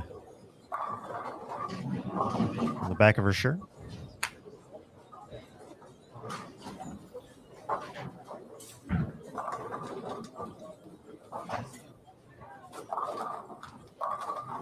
And will not need the spare ball there.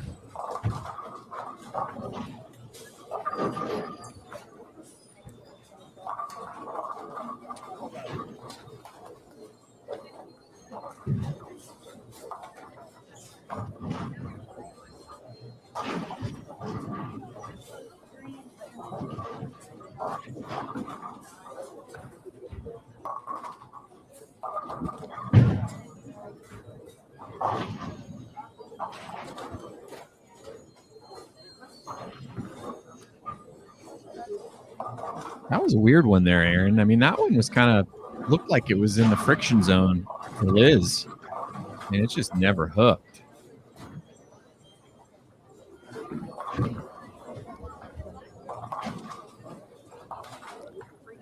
Did she end up bouncing that one a little bit more than usual?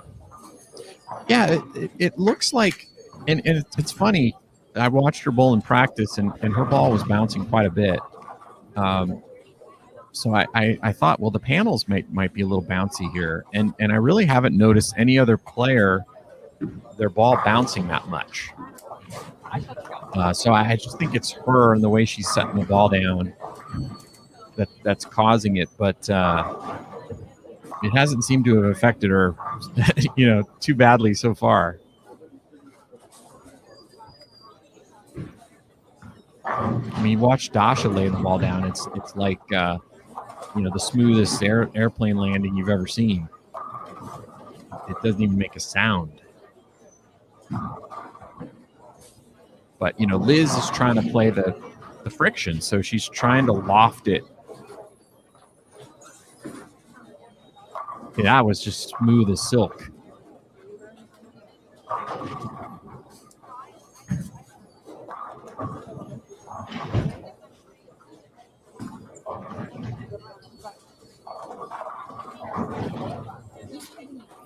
And I do think that's, there's a little difference in the way Liz is playing them versus the way Dasha's playing.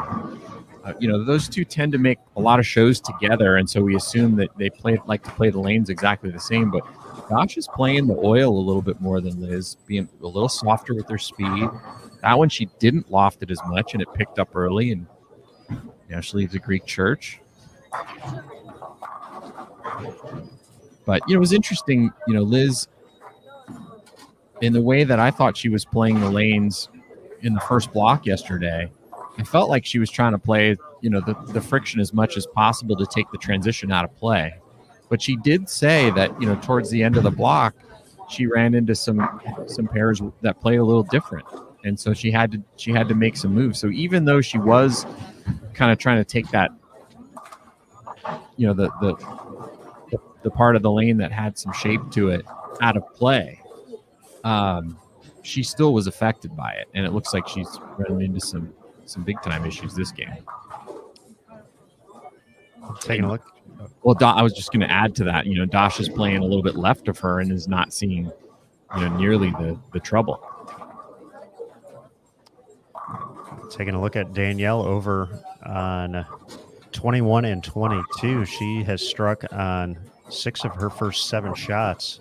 Does have an open in there, but looks like we will, for the first time in quite a while, be looking at a new tournament leader here heading into Game 5 here.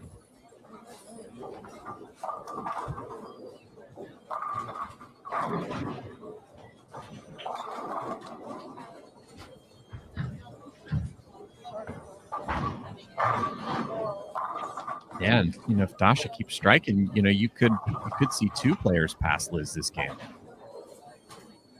Dasha just 60 pins back of Liz, and she pops a 260 up there. Liz shoots 160. Liz all of a sudden finds herself in third.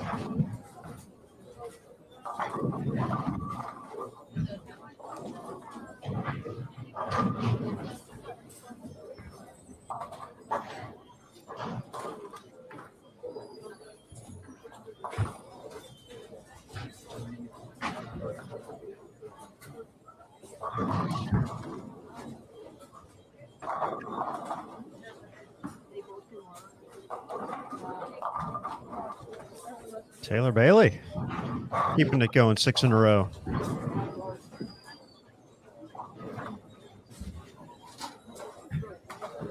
Yeah, I mentioned it before, but it's really a great opportunity for her to get to cross with these 2.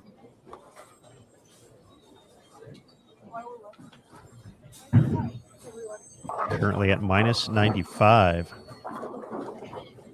So could gain a couple spots here with a few of the players ahead of her.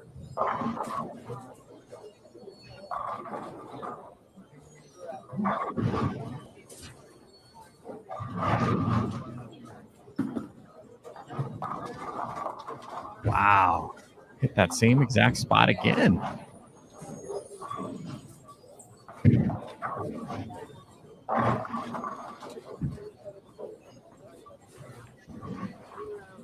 Danielle missed the 10 pin in the 8th.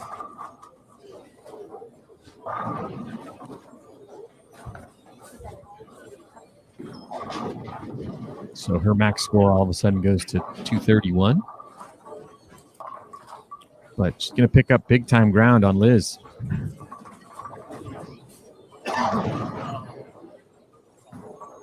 Can't say that's something you get to see very often on the scoreboard for Liz Johnson. Back to back to back 5 threes. Wow. Yeah. Yeah, and we had, just talked about how, the way she was playing the lanes, mitigates the possible 140s. And here she is right in the middle of shooting one. And, it's obviously not the pair because the 2 that are crossing with her are shooting 260 and 270. Mm-hmm. Another one there for Dasha.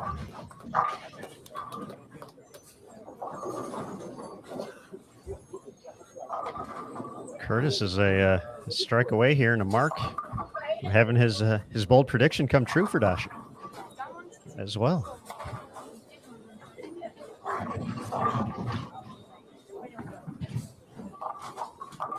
So it's 263 out there.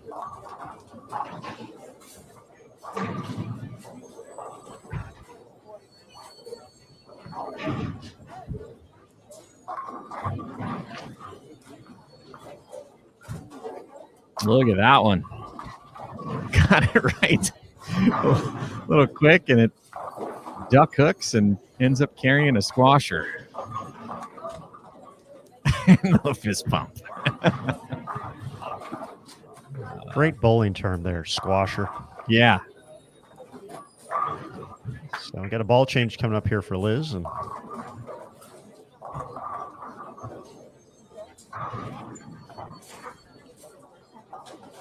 but not quite yet.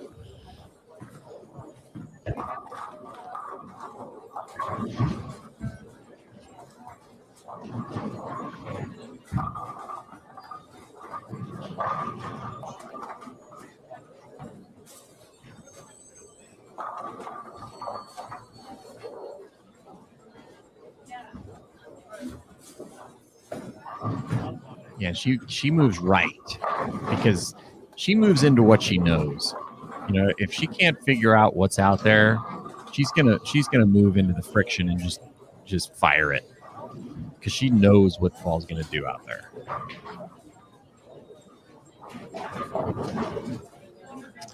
Oh man, Dasha Kovalova looking to shoot the highest game of her tournament so far. Didn't somebody predict that? I wouldn't get too far ahead of yourself there, buddy. You know, yeah, you never can get too far ahead of yourself. I said looking to. Well, there you go, bud. Thanks for the black cloud once again. Goodness gracious. Come on, Jace. Wow. Oh, man. You couldn't just stay away for 3 more frames, could you? I owe it to my bowling TV compatriots to put in the work. It is a dirty job, but somebody has to do it. I'm going to let him bask in this for another moment or two before I tell Curtis that I literally did mention it after her 8th frame shot that she was a strike and a spare away from seeing your prediction come true. So she's going to. I had to say something. I had to say it. It's on me. I mean, come on, spare. Yep. And there we go. And guess what she's now going to shoot? Possibly 220. Oh my goodness. It's like the only thing she could have done to ruin this for me. I'm still taking credit. She had, one of the longer strike streaks he's had of the tournament.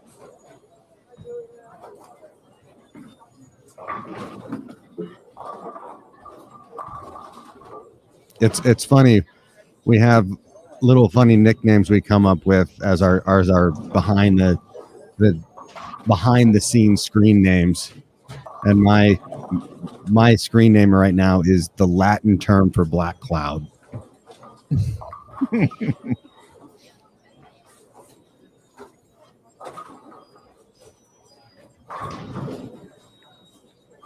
I know, guys. I'm sorry. The chat's turned on me, Jace. Oh, well, better me than you, right? Yeah. This is Mike Flanagan signing on. Oh. Today's forecast, cloudy with a chance of black clouds. That is correct.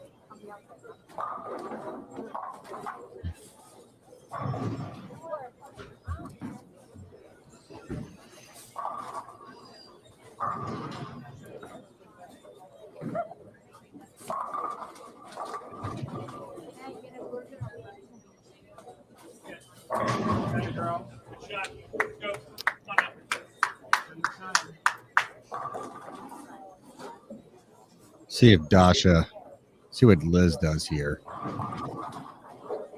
Made a nice adjustment. Trying to bail this one out. She can still shoot 177.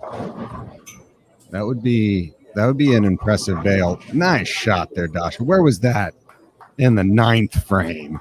I think they ran into a little transition towards the end of the game there. Taylor Bailey went high in the 9th and carried a squasher and then went high again in the 10th. That was a good shot. It was by Liz. You knew she was going to put it in the pocket, and it's going to be a rough sled here for Liz. $150, and again, that's kind of what I had said earlier. It's very easy for us to extrapolate, what's happening now and say it's going to continue to happen, but those the $150 game right there. We will have a new tournament leader. It looks like Danielle McEwen shoots 210. That's going to put her at 310. Let's see what Dasha is going to shoot. She could pass. We'll give her the 215. So that puts her at, do the quick math here, 180 or 289. And Liz Johnson is going to drop 44, maybe 44 sticks, maybe. So, yeah, we're going to have Liz going to fall down to the the third spot, and then Dasha and Danielle are going to move up. So a little bit of a shuffling of the front top three there.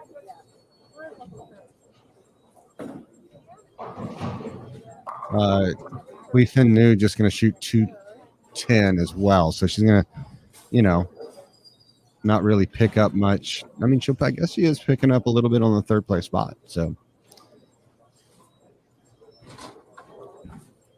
yep, McEwen shot 210. So she will move into the lead. Man, it never ceases to amaze me how much faster of a pace this is today. You know, you drop two bowlers on a pair, and it just feels like it's zipping by. Yeah, like I blink my eyes and we're in game 5.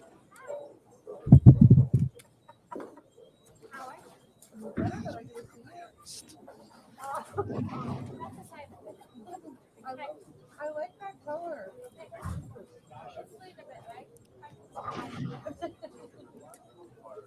All right, folks, with that, time for game 5. Just 2 to go here before we cut down to the top 12 at the PWBA Spokane Open from Lilac Lanes and Casino in Spokane, Washington. The PWBA Tour's first visit to the state of Washington since 1986 and first time in Spokane. While we have a quick second, I want to give a big shout out to Coolwick, another great apparel partner here on the PWBA Tour. You can follow them and learn more by checking out their website, coolwick.com. Coolwick, a proud supporter of the PWBA Tour here in 2021.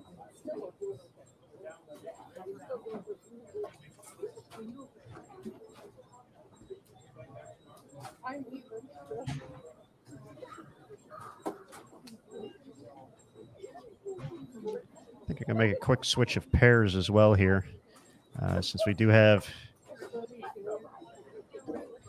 a new leader. Yeah, and also, you know, at this point, probably makes sense for us to, you know, focus in on the top 12 number a little bit, you know, because I really do feel like whoever gets into that 12th spot is going to have a chance to get to the show, maybe with only one spot up for grabs, but still. This is kind of a big game for a few players, especially the ones that are, you know, in that Player of the Year hunt. Shannon O'Keefe trying to make a run to get herself into the cut. Missy Parkin is kind of hovering around the number. So big couple of games for those two, you know, for points to stay, you know, not that either of them are going to fall out of the Player of the Year race, but you know, if they can maximize the number of points they get out of this and maybe even sneak a show or a win, I mean, that would be a Houdini act. It would be huge for them to the Player of the Year race.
So looking around the house here for game number 5 as we get underway.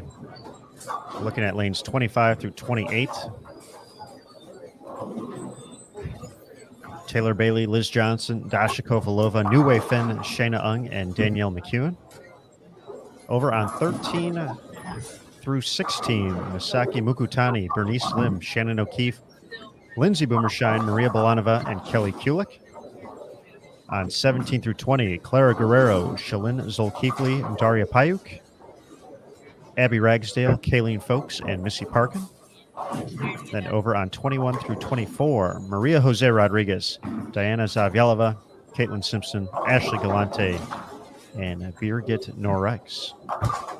I received Score Dash, Aaron Smith, and as we mentioned, Danielle McEwen is our new leader. She's at plus 357. Liz Johnson holds on to second by 1 pin over Dasha Kovalova. They are at plus 306 and plus 305, respectively. And moving into the top 4, Daria Payok. How about that? Plus 161. Shalyn Zukifli just behind her at plus 160. She bowled 192 last game. New Wei Fen just 3 pins back of her. She's at plus 157. Stephanie Zavala just 8 pins back of Shalyn. She is at plus 152. Erin McCarthy at plus 147. Kelly Kulik at plus 138. Daphne Tan at plus 135. Bernice Lim at plus 121. And in 12th place, the final spot, Clara Guerrero shot 276 last game to get to plus 115. Come on, Clara. Plus 100 or less, too. That's right. Wow. How good are those bowlers from Singapore? They're quite good. And Missy Parkin, who we mentioned, one of those players in the Player of the Year race, she shot 173 last game. She dropped to plus 95. She's now in 14th place. And Shannon O'Keefe, the other player we mentioned in that Player of the Year hunt, pulled 223 to get herself to plus 74. So still within striking distance of the cut with 2 games to go.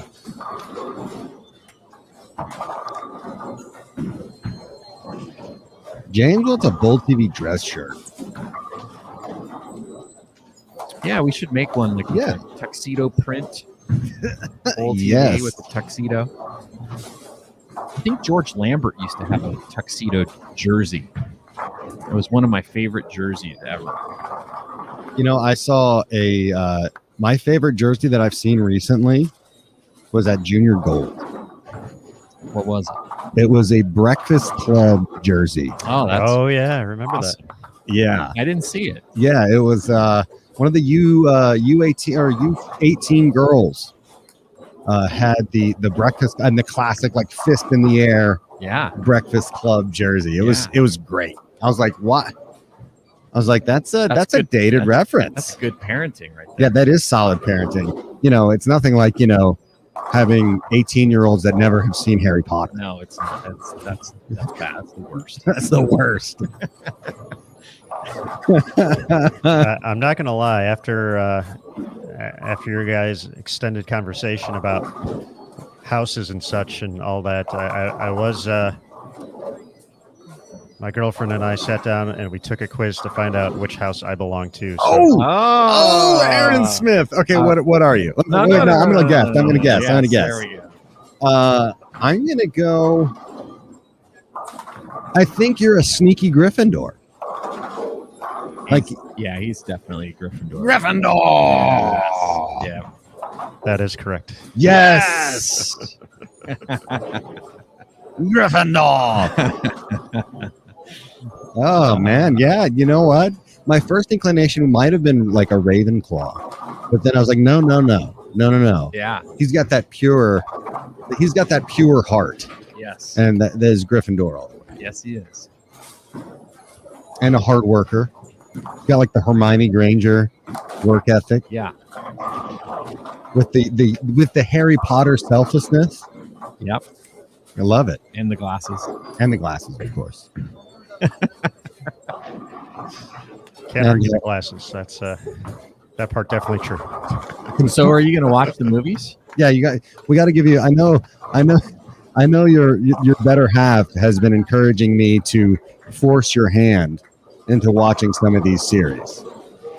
This is true. I'm less inclined to jump into Harry Potter. I made my way through Lord of the Rings. Yeah, the director's cuts, JT. It was the director's cut. So he committed some time there. It's like 12 hours. I'm going to tell you though. And this not only no slight to Harry Potter and his crew, but I'm just not a big Magic guy. So, like, even in the Marvel universe, Doctor Strange, least favorite. Wow. So I don't know what it is. I just have a harder time getting I mean, jazzed up about the The magic mystic. portion of it. Yeah. I mean, mutants are effective. It's effectively magic. It is effectively magic. It's just where you call it. Like, where is it coming from? It's a fair point, but still, I don't know. When it gets into the magic portion of it, I just gotta. You're not a D&D fan.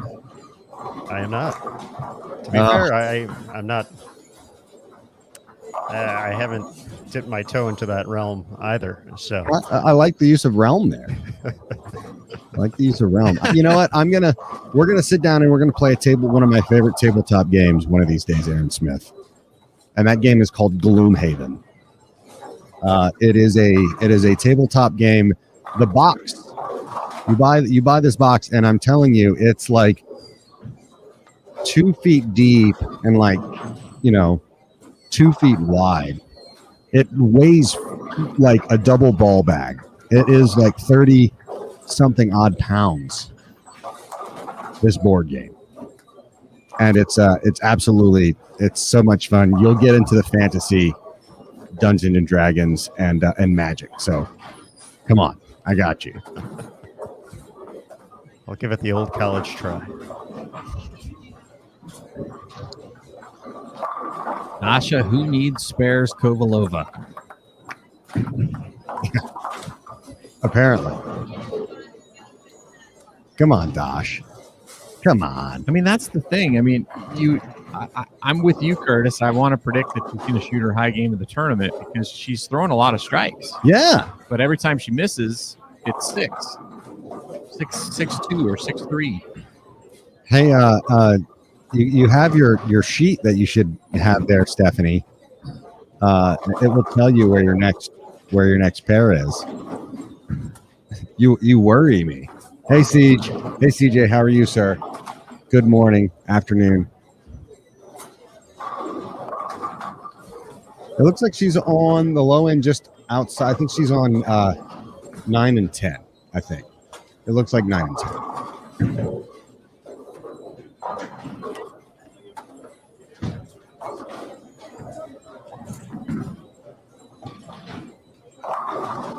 Mac with a cool 7-10 in the fourth after a double. SJ's on 11 and 12.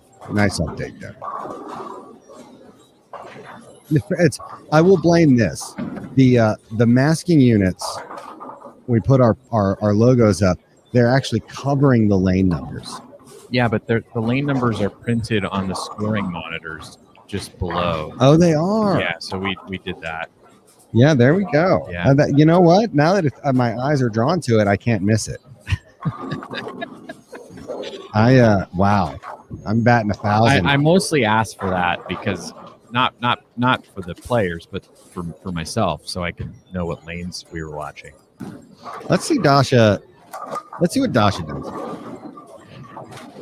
You know what? Maybe I'm just a game late. Just gonna throw the 10 strike 232 this game is my prediction. Oh, bang. No, it does. It's right outside the range. 13 and 14. You know what?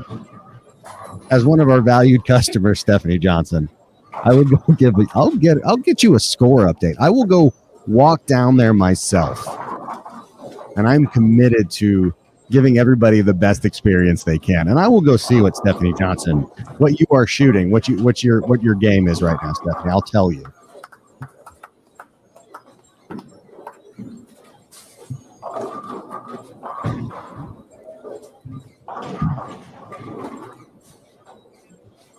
Curtis going down to tell Stephanie Johnson what Stephanie Johnson is bowling. This technology is out of control.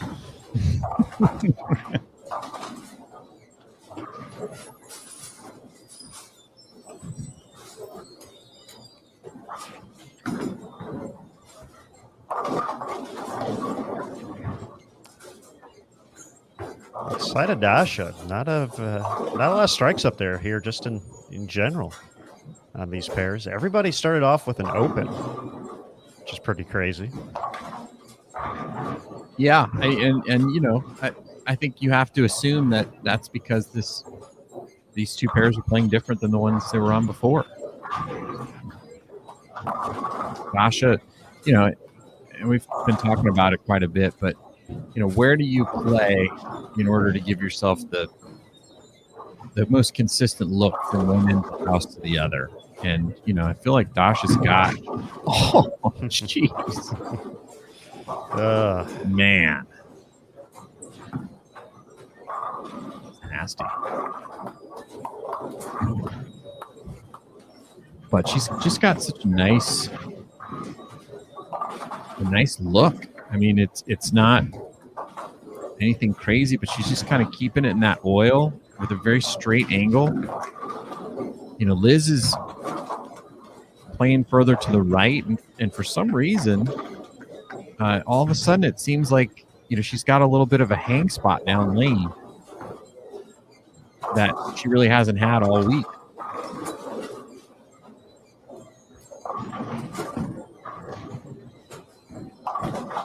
And I'm sure she's thinking right now, hey, do I jump a little left where Dasha is and try to soften up a bit? But then she's not playing her A game anymore.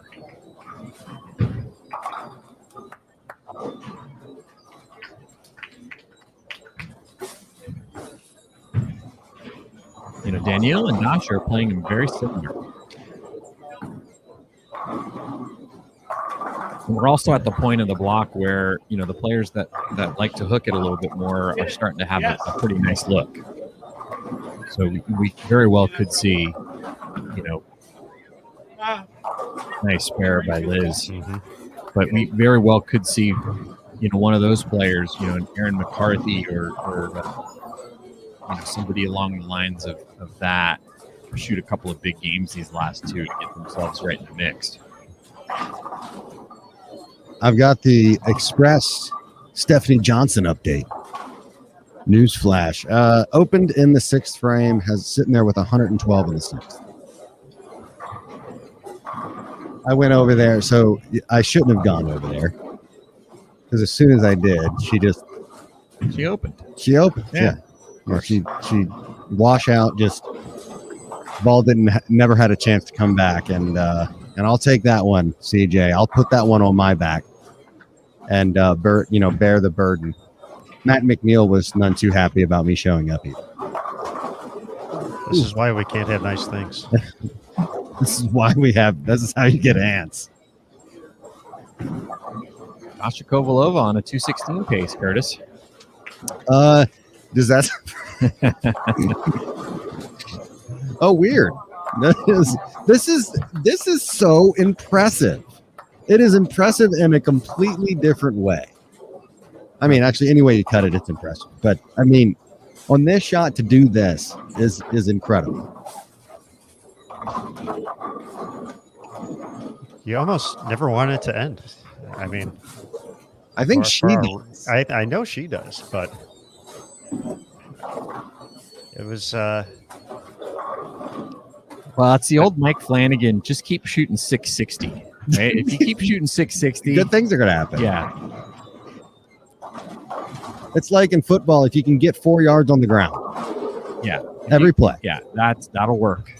That's going to get you. That's going to get you down the field eventually.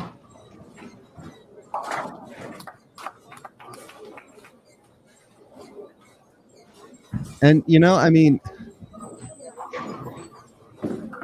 the roller coaster can be mentally exhausting.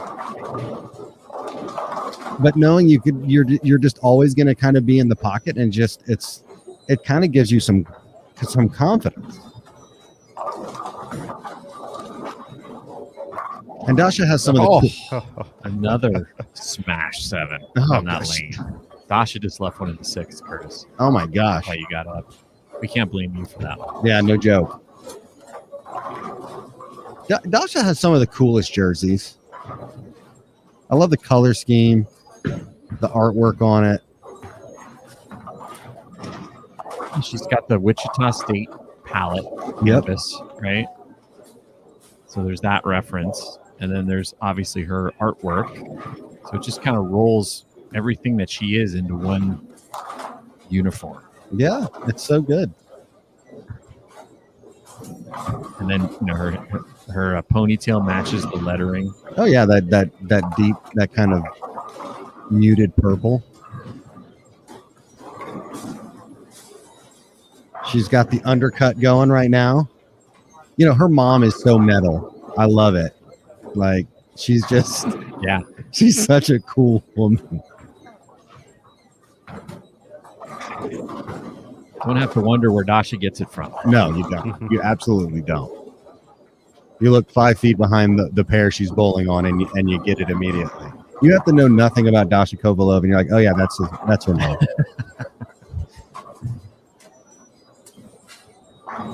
I want to learn how to speak their language, just so I can know what she's saying.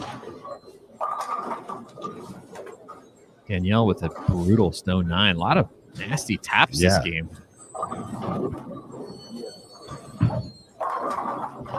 Yeah, 4-pin there. It's just controlling the pocket. Yeah, she's not typically won't get into too much trouble. Leave the makeables, pick them up, and throw a 3-bagger double here every once in a while, and take your 2-teen and whistle while you work, so to speak. Well, if another player asks her in the locker room how she bowled with this block, she's going to say, well, I just really couldn't get anything going. I kind of struggled the whole day and couldn't really put anything together. And then they'll ask her what she's at, and she'll tell them she's leading, and they'll be like, screw you. I've got a Dasha Kovalova trivia question. What is Dasha Kovalova's favorite animal? What would she consider her spirit animal? See if anybody can get this. It's a quirky animal. I think I know the answer. I'm not going to say it. No. Log your answer. I won't tell you if you're right or wrong. Yeah, I know she draws them all the time. But I'm not going to say. I'm going to let You're gonna let it go. Yeah, I'm not going to ruin it like I have already twice this weekend. And, oh wow! Did you see that 9-pin? Finnu is just another brutal 9-pin there on that lane. Is that goal regulation size or what? Yeah.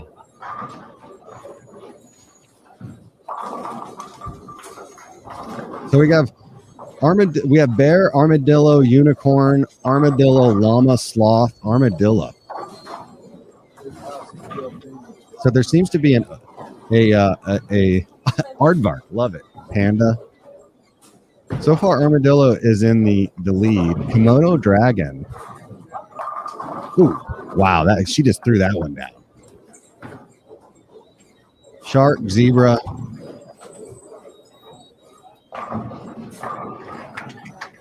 Scorpion.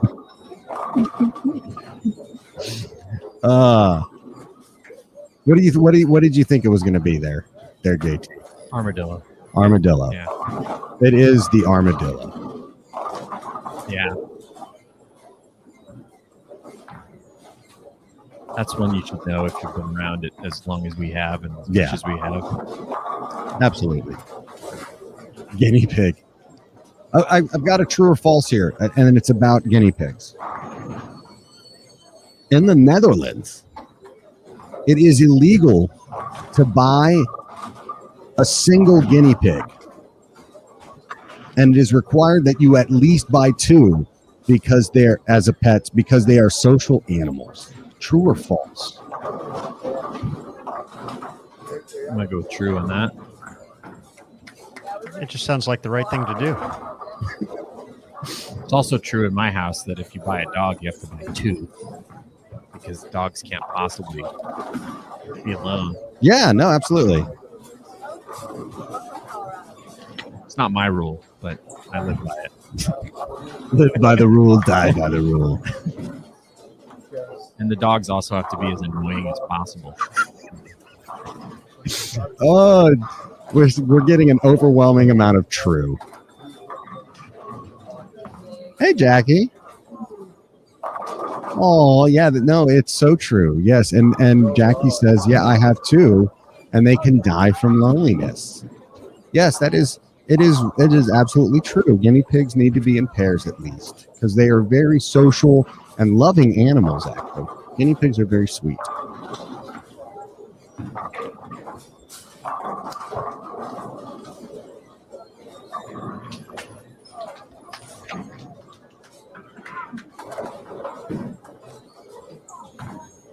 Let's see what Dasha does here. Could this be her? She has. What's her high game? 237. Yeah. Okay. No, so it's still not this going to be can't the your high. high game. Yeah.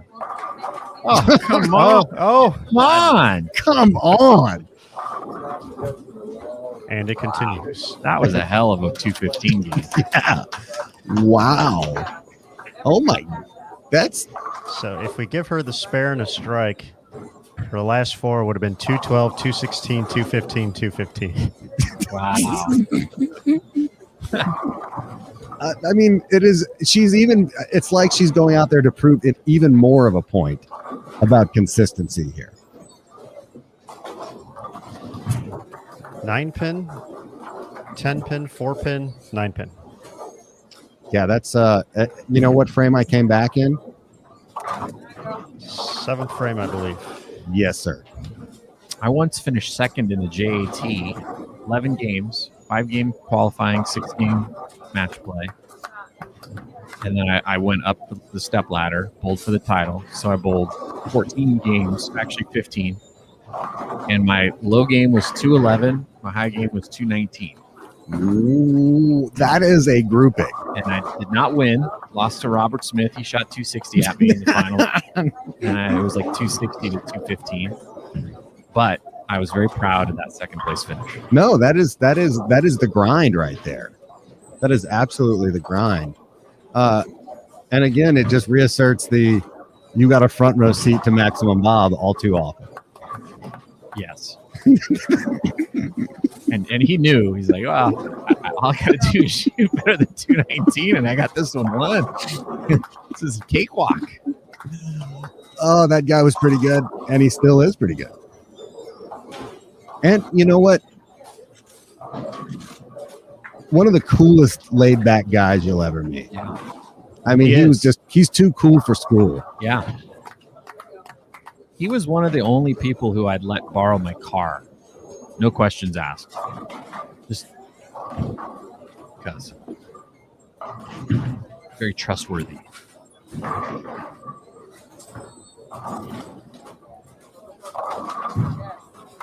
EMAC 194. Dasha 215. Liz with another rough game. 171 here if she can strike on the fill. So she will drop the third. Yeah.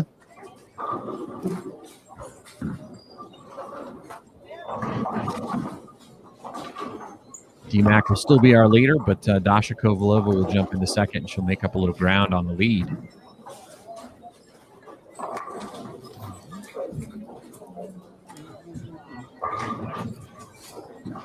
Missy Parkin, we mentioned she's fighting for a spot in the final. She's going to be in the 170s this game, so she's going to need a really big game this last game to get up into the top 12.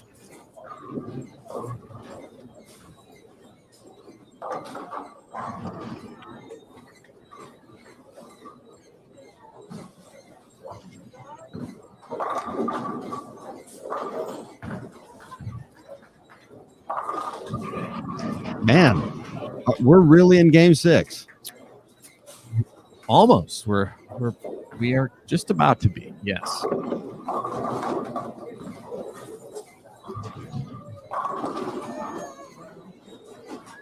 And with game 6 approaching, we do have a giveaway coming up in just a couple moments. But first, before we get to that, I want to give a shout out to Chameleon Sportswear, proud sponsor here on the PWBA Tour.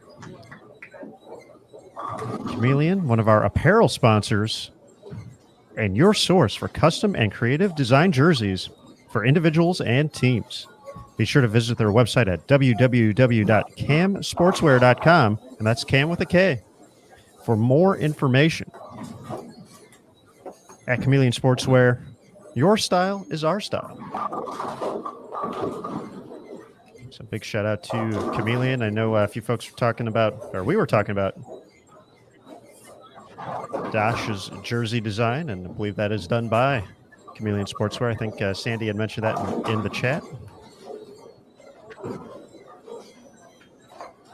Got some folks wanting Matty Cannizzaro back in the booth. He's got the weekend off, but he'll be back for the Super Senior Classic and the Senior Masters. That is true. Matt and I will be in Las Vegas for that on site. You will. You will be. Should be a great event. Or great two events. Yes, the senior circuit continues to get more and more impressive each and every year we get out there. More and more faces. We've got Chris Barnes now. Yeah. I mean, that's going to be a fun one because, Barnes never took home that Masters title, and I'm sure he still wants to win the Masters, but I'm sure he would take the Senior Masters as maybe a tune-up, especially since that prize fund just got bumped a little bit for next year. Just a little bit. Masters, U.S. Open, U.S. Women's Open, and USBC Queens all paying $100,000 for first. Ahead in 22 and 23, and the U.S. Women's Open coming up next week with the TV finals on CBS Sports Network also going to pay $100,000 to the champion. And folks, let's go ahead and get that giveaway underway prior to the start of Game 6. This is your first time joining us on Bowl TV. You're going to see a prompt in the bottom left-hand corner of your screen. It's going to say a giveaway will begin soon. Watch here to participate. It'll count down for 60 seconds. And then in the same very spot right after that, get a new message that says the giveaway has begun. And there will be a submit entry button. And all you have to do is click that submit entry button. And you'll be entered for a chance to take home a Bowl TV t-shirt. We do recommend that you, if you're watching in full screen mode, to take it out for a quick second while we run the giveaway. But other than that, folks, let's get the party started. One lucky viewer taking home a Bowl TV t-shirt. So good luck, everybody, and thank you again for being part of the Bowl TV community.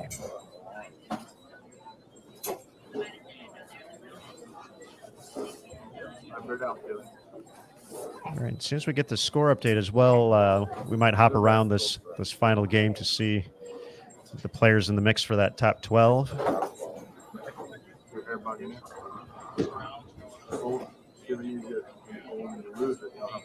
A couple of folks in the chat asking about Robert Smith. He's still in California, owns a pro shop there. Just recently bowled the regional, made the stepladder finals.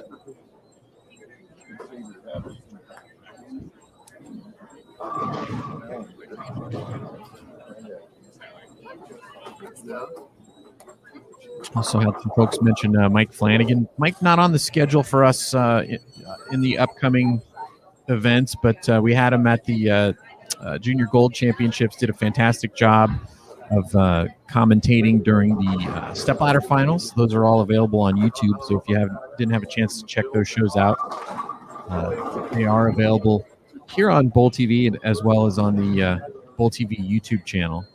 And he's done a great job for us this year, so looking forward to working with him again in the future. We will have Emil Williams Jr. with us next week for the U.S. Women's Open.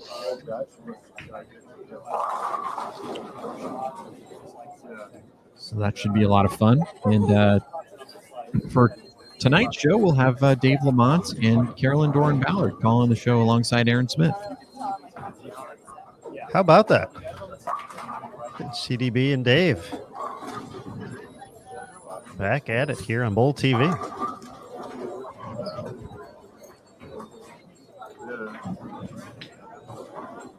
CJ Emerson. Or C. Jemison, maybe. Congratulations. You just won the Bowl TV t-shirt. Our marketing team will be reaching out to you in the next couple of days to redeem your prize, so be on the lookout for that email.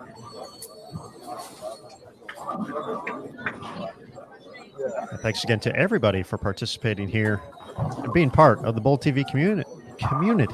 There we go. So starting off here on 25 through 28, Clara Guerrero, Shalyn Zulkifli, and Daria Payuk.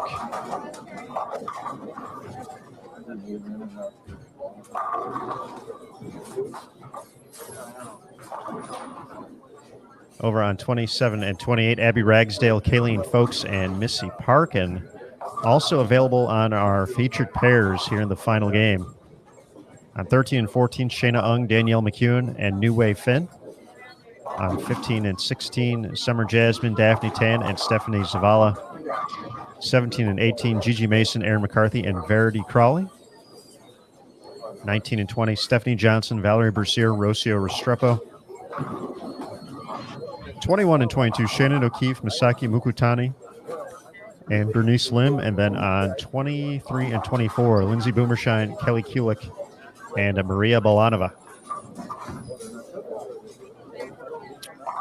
Well, Aaron, we do have our 17-game update in.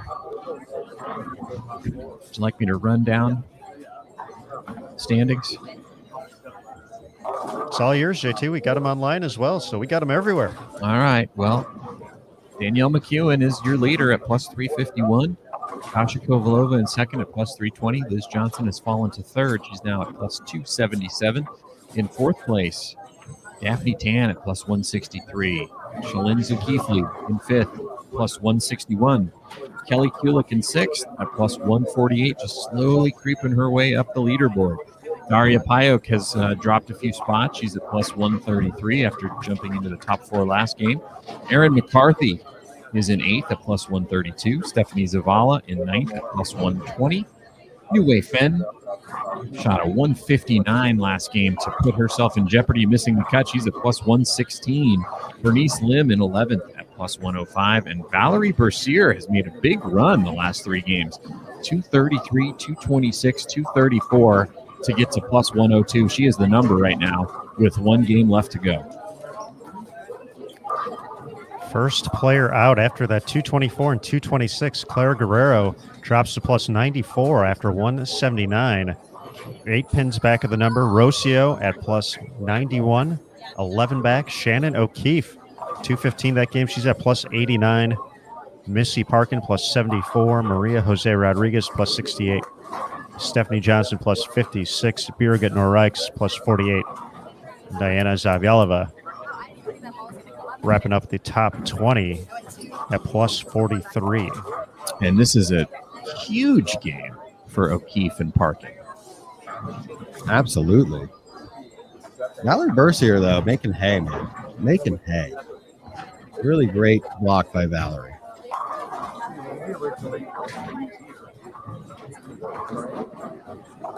Chance for an early double here from Missy after the open in the first. Bam. Connects. And over to the left of our featured pair, Shannon O'Keefe has started off with a quick double as well. So we're going to play the game of what is Dasha Kovalova going to shoot? And I'm setting the over-under at 220.5. What over or under Aaron Smith?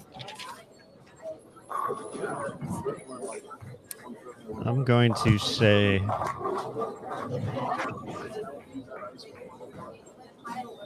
under. Under. Okay, under.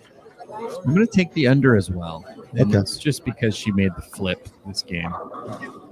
Yeah, she made the turn. Let's see what you guys think. Dasha Kovalova, 220.5 over under. I hope I'm wrong. Yeah, of course. But Of Me course. too. Yeah. Yeah. I'm going to go with my brain, not my heart. Joseph Hyman says 237. Under. I'm taking the over. I'll be the dissenting opinion Okay. because it's fun. It is. That's fun. It is fun. It is fun to be wrong.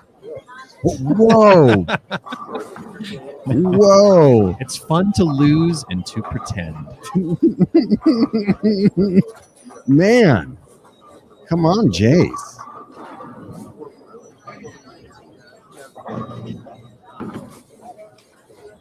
Summer Jasmine's starting off with a nice little 4-bagger there.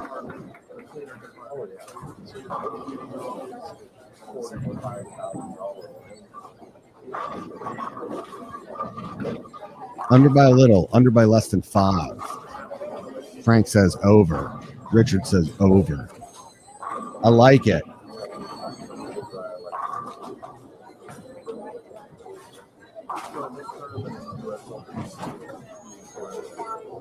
She is on 11 and 12 right now, so we'll get a Dasha Kovalova update here in a couple of frames.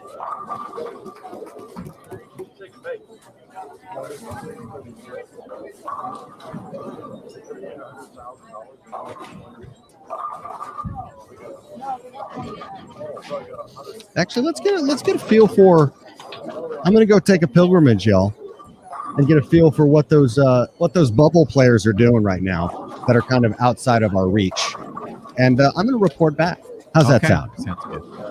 Sounds wonderful. Valerie Bercier, good start for her. Strike, spare, double. She's one of those players. Is the number. One player to watch, Misaki Mukatani. She's at plus 42. 60 pins back of the number. She started with the front 4.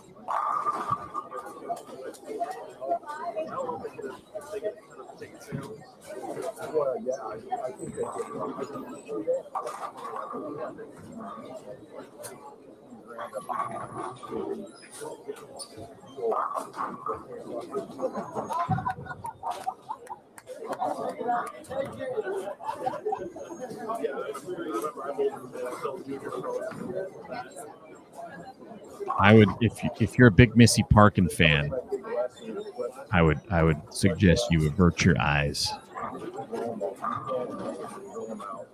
right now.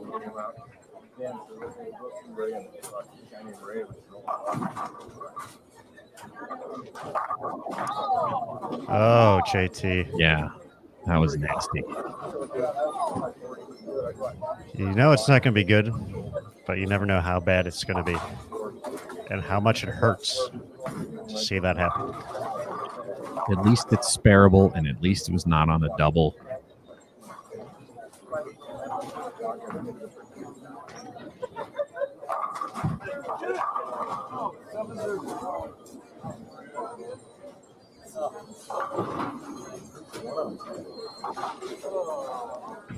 Poor Curtis. Yeah, that's a good although I can't argue Jeff's logic in that comment, but Jeff says if he's going to watch Dasha, more people just change their bet to under. Hashtag Black Cloud.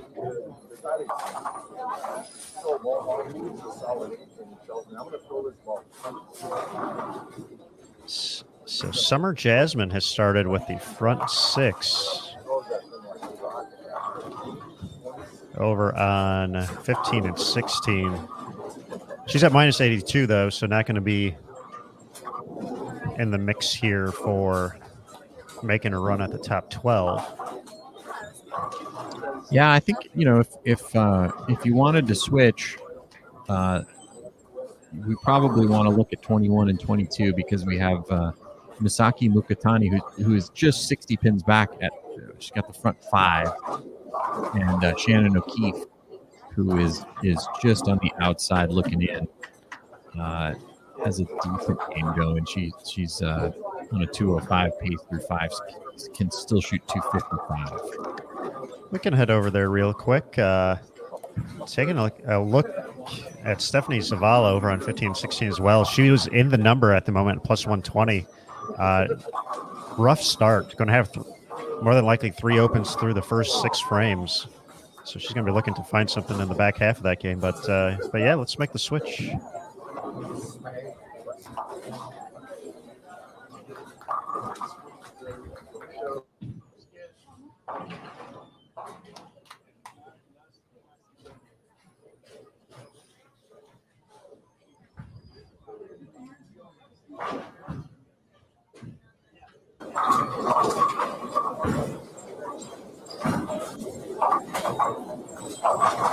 There must be some sort of magic on 11 and 12 because Dasha can shoot 290 and both Taylor Bailey and Liz Johnson can shoot 270. Wow. They have 4 spares between the 3 of them through, I think, 8 frames. Everything else strikes. Wow. So, I mean, Dasha looking good for the over right now. Yes. Looking good for the over. It does feel good to be. I'm so wrong. It feels right. Still 3 frames. Come on.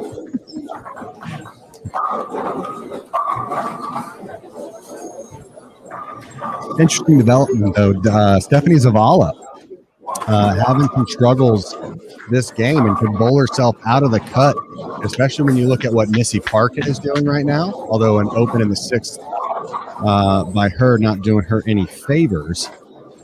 But there could be a spot that opens up there if Stephanie continues to bowl what she's bowling.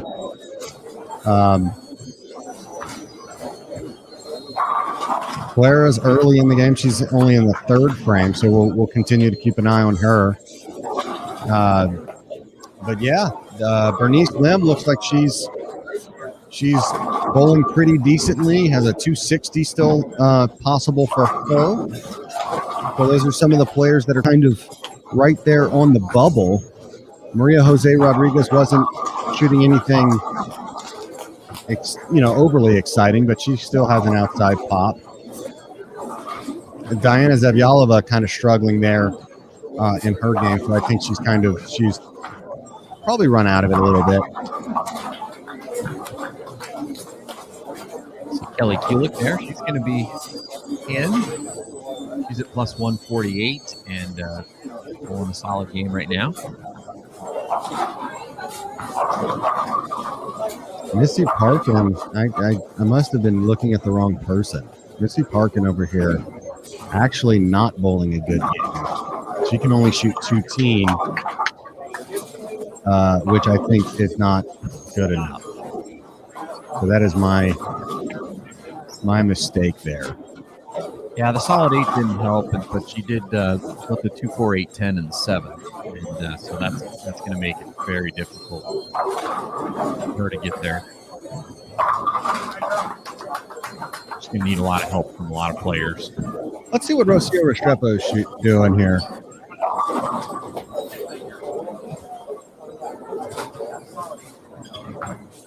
And she is kind of she's on a 2-0 pace right now, which is not going to do it. She needs to find a 3 or 4 bagger here to put herself in the conversation.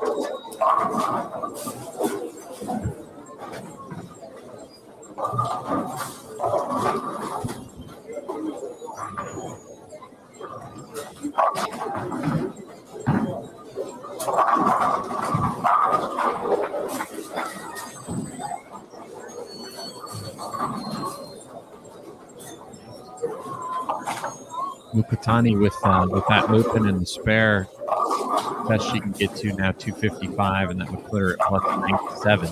That's going to probably be a little short. Koki still can shoot 242. That would put her at plus 133. I think that would be in. But any miss here in the next 3 frames, unless it comes in the 11th, probably going to make it nervous time for her.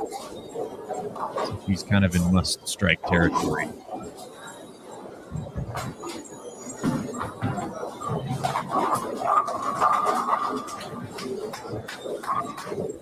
She just made an adjustment on the left lane after a back-to-back 3-6-10. So let's see if that adjustment works on the right lane as well.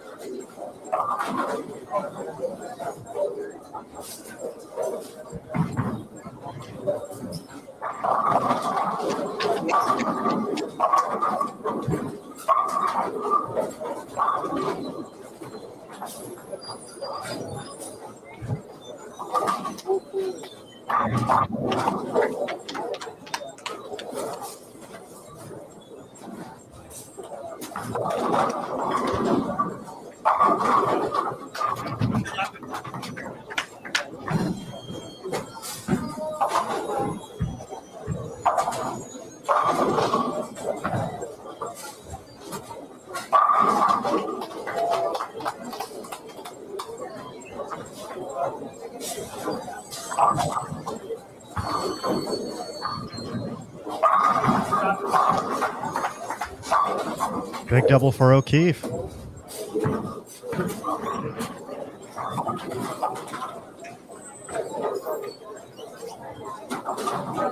Stephanie Zavala just opened the 9th frame. Her max score is 161. She was at plus 120, so she is falling out of this cup. Definitely. Yeah. Definitely right, Aaron. And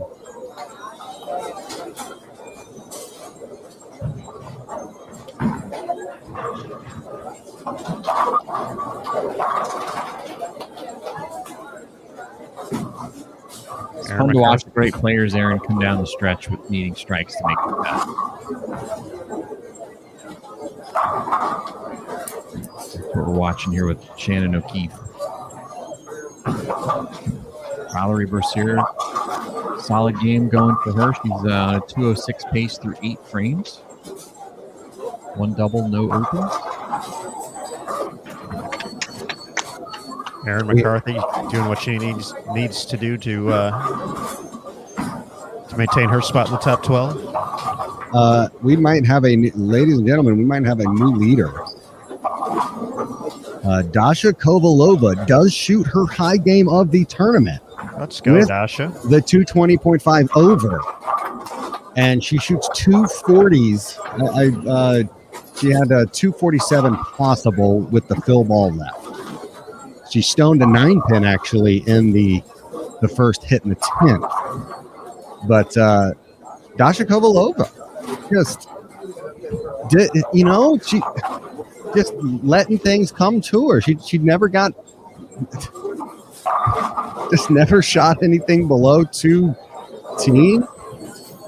And just absolutely just the little engine that could though.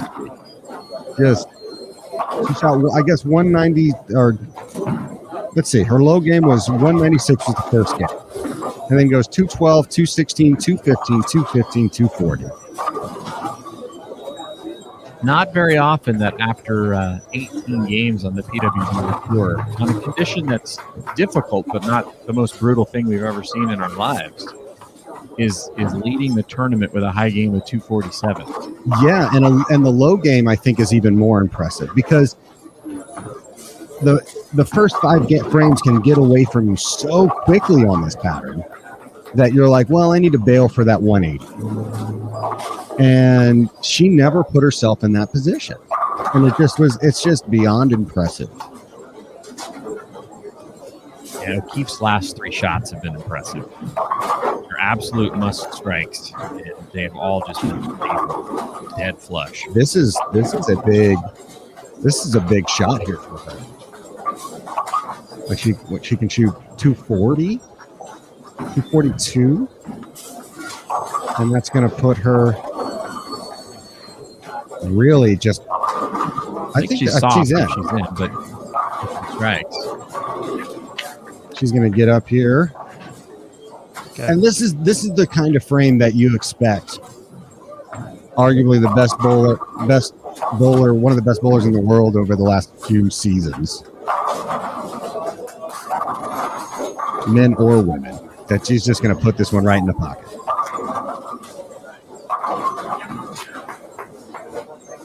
Right? I'm checking the temperature of the room. Does that surprise you, Jason Thomas? No.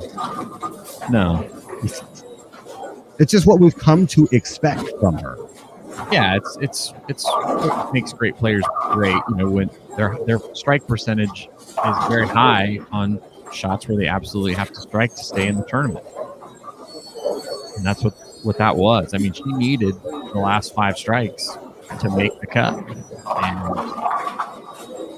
you know, if you assume somebody has a 60% strike percentage, the odds of throwing a 4-bagger or a 5-bagger to make the cut are less than 10%. But she does it more than half the time. Yeah. They've done studies. 60% of the time it works every time. One quick note: keep an eye on Clara. She's she still has 260s out there, and she's actually ahead of Shannon as well. Yeah, So if you want to flip over, Aaron, but that extra strike there, I think, huge. is probably going to get Shannon by a few more folks. Correct. Her knee slim max of 227, so she was. It's going to make it pretty close there. Actually, she could get plus 132. Yeah, so if you want to flip back to 25 to 28, we can catch the end of Clara's game. With a strike here, you got to say that just is a beyond impressive finish there by Shannon. Also had a nice moment that just happened. You know, Kayleen Folks, who we posted an interview with earlier today, and is one of our local players. She got a really nice round of applause when she finished her block. She's not going to make the cut to the top 12, but you know, the crowd here, she had a lot of followers and a lot of folks that came out to watch her bowl, and she got a really nice round of applause from the crowd once she finished her block, which was pretty cool to see. For a on the lanes perspective, we're going to bring in somebody that you guys probably won't mind hearing from. You just saw her finish up an incredible game, Shannon O'Keefe. Hi. Hi, Shannon. How are you guys? We're doing great. It was fun to watch you come down the stretch there, probably needing those last 6 strikes to make it. Is that kind of what you thought in your mind that you needed to do to get there?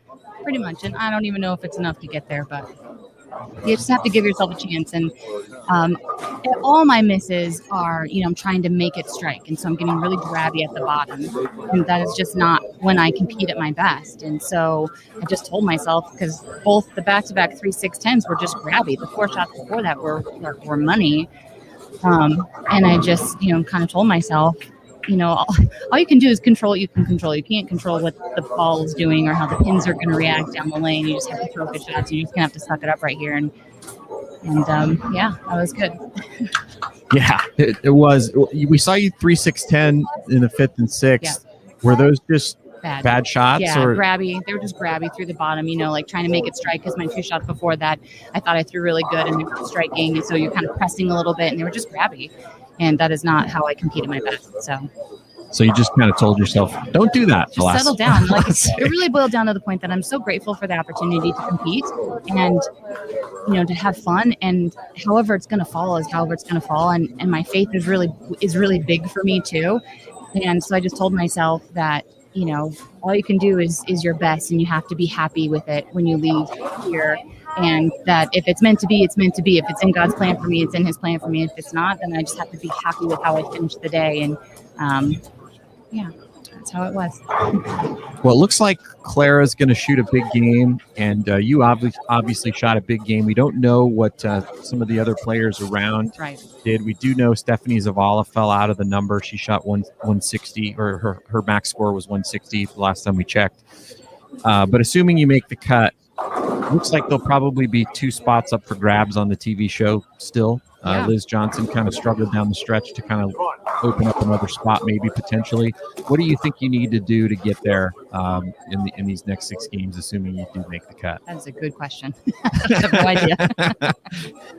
I definitely think I got, stuck in kind of no man's zone on the fresh this morning. I bowled 140, not feeling like I was throwing it bad. So I was clearly not doing the right thing. And so I just need to find a way to get a little bit further right. My body doesn't like the slide right of 10. 10 is kind of my spot. And so, I just need to either, walk backwards and throw it as slow as possible, or put a lot of circles on a bowling ball to help it slow down. I'm unsure. So, but hopefully I get there. Just give myself a chance. All you can do is put yourself in position, and hopefully I just did that. So.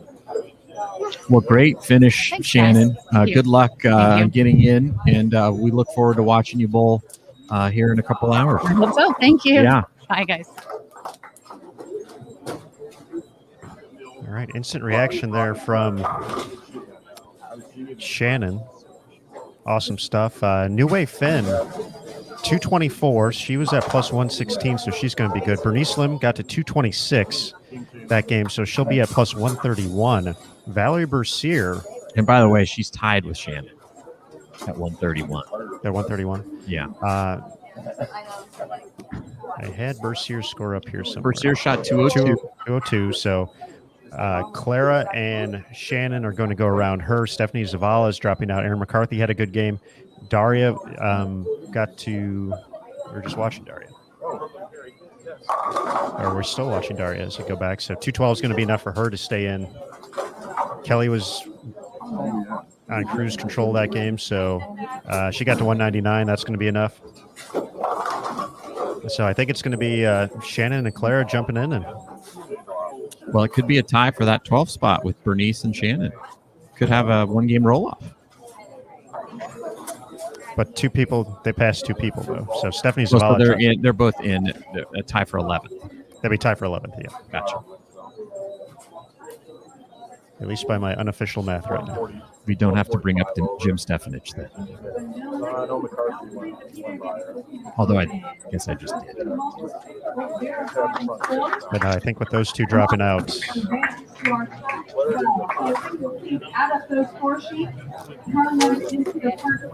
Shalyn at 207 gets her to plus 168. So she was good. Daphne Tan was putting together a nice game.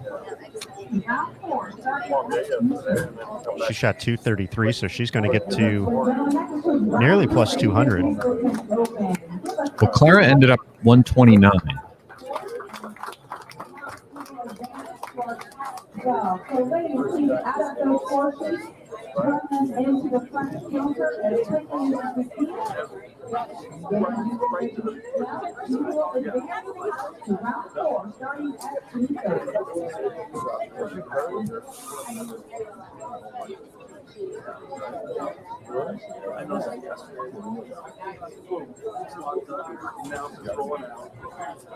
So maybe Bernice and Shannon tied for 10th there, and Clara the final spot.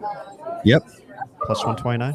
Yeah, it's going to be Valerie and Stephanie falling out, and Shannon and Clara coming in.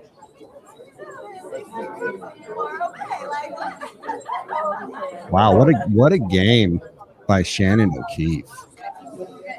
Yeah, Stephanie had a really rough that last game, right? Yeah. It was not great for her too. But when you have 2 blower 710s back to back, it doesn't help. That does not help. But that is bowling, right? One of the things Walter Ray always said is that bowling can be a sport that sometimes you throw it as good as you can and they don't fall. It's true.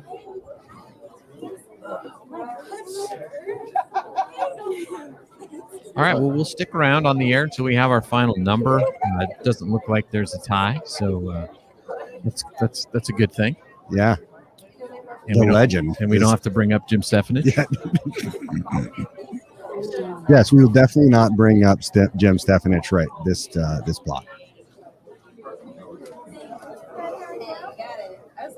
But players tabulating their scores, turning them in. We'll get the official rundown from Tennille Milligan here shortly. But yeah. So Shannon makes it right. And now it's like you gotta feel like she's got some confidence coming into this thing tonight. And she feels like she's figured some things out, and the sky's the limit for her now. And she bowled buck 40 her first game. Yeah, that was her concern. She was just trying to figure out a different strategy for the fresh. Obviously, she's doesn't have a lot of wiggle room to make any mistakes in this next round if she wants to try to make it up into the show. But it does look like there's now 2 spots up for grabs with Liz kind of coming backwards a little bit for the players. Yeah. And it goes back to, kind of what we talked about, is that things can always change. That's why you bowl the games. We're not talking about that. We're talking about the ball change. The one constant is change. Yes. No. See? It's not a choice, it's lifestyle. Janowit's already out reconditioning the lanes. So I think that means he's got the official word that there's not a tie. Yes, I think that's exactly what that means. All right, let's bring it back into our respective studios here. We'll head away from the lanes. JT still on the mic. Not photobombing the on air. There's still good on him. Radio only. Face for radio. Face for radio. Yeah, Singapore, man. Singapore coming out and showing why they are a force to be reckoned with here on the PWBA tour. And didn't take much time for them to shake the rust off, did it? And no. And you feel like the ladies are happy to see him, but maybe not so happy. Yes, but no. I mean, of course they are, but they do take up a few spots on that cash list, don't they? Yeah, absolutely. If they're gonna take 2, 3, 4, 5 of those spots every time they come out. So you're just you're bowling for one less spot there. But they deserve, and the tour is better when they are out here, and we are definitely thankful that they have been able to come out and compete, and it's been a long time coming for them, and obviously they're trying to make the most of it, and so great job. Yeah, I mean, if you love the sport, and the PWBA is about who is the best. Yep. And so you always want the best possible competition out here competing every week. And when they're out here, it brings up the quality of the competition for sure. Yeah, and as to what Skynet Ken says, if you're the best in the world, you want to beat the best in the world. You don't want to run over easy competition. You want to be pushed, and Singapore. Right. Well, Neil has the numbers, so let's listen in. Second is Liz Johnson. Qualifying third, Danielle McEwen. And fourth, Daphne Tan at plus 196. Shalyn Dukeefe at plus 168 is top 5. 6, Aaron McCarthy. And 7th, Kelly Hewlett. Qualifying 8th, Daria Payo. In 9th, we have Wei-Fen New at plus 140. In 10th and 11th, we have a tie at plus 131 with Shannon O'Keefe and Bernice Lim. And your 12th and final qualifier at plus 129 is Clara Guerrero. All right. There you have it, folks. Boy, I didn't know Liz must have shot a big game that last game, and Danielle shot a rough game, eh? Yeah, I believe Danielle shot something like 150, and Liz shot 240. So, okay, well, that 11 and 12, man, was a really, really good pair. And had some really, obviously, both Liz and Dasha shooting one of their highest games. And we're going to, I'm going to give credit for the Shannon O'Keefe turnaround. Is as soon as her family got in, her brother came in with the family, started shooting lights out. Yeah. Well, that's an interesting development because now it feels like you've got basically 9 players bowling for one spot. The top 3 look to be pretty well locked in now, with Dasha Kovalova, Liz Johnson, and Danielle McEwen. But it's going to be interesting to watch. We've got another 6-game round coming up in about an hour and 25 minutes. And then we will determine our top 4 for our stepladder finals here tonight. That's right, folks. 5:30 p.m. Eastern, the round of 12 coming up next here on BowlTV.com from the Spokane Open. So big thank you to Lilac Lanes and Casino for their hospitality this week, hosting the PWBA Tour. Of course, the USBC, BPAA, and their board of directors for their continued support of the PWBA Tour. Kegel, the official lane maintenance provider, out on tour each and every week. Of course, the athletes for their dedication to their craft and their continued effort to be ambassadors for the sport of bowling. Absolutely love seeing the players out there doing their thing, competing at the highest level like we got to see today. And of course, all the good folks on Bowl TV. Big thank you for joining us here, keeping us entertained in the chat along the way. A lot of great discussion as always. So we hope to see you at 5:30 p.m. Eastern time. And of course, 9 p.m. Eastern later tonight, the stepladder finals, top 4 going to be determined here at the Spokane Open. Finally, for the PWBA staff, we got Neil Milligan, our director of operations, doing her thing, taking care of business. Cecil out on the truck, taking care of all the players, making sure they're ready to go with anything they need as well. Finally, the Bowl TV team, Jason Thomas, Curtis Von Kruger. I'm Aaron Smith. Thanks again for joining us here, everybody, on Bowl TV. We'll be back at 5:30 p.m. Eastern time for the round of 12. We'll get down to the top 4. 6 more games on this 45-foot condition. So even more excitement left to come. So, folks, we're going to take a quick break, get ready for that next round. We hope you do too, and we hope to see you there. So that's going to do it for right now. So thanks as always for joining us. And remember, as always, on Bowl TV, bowling lives here.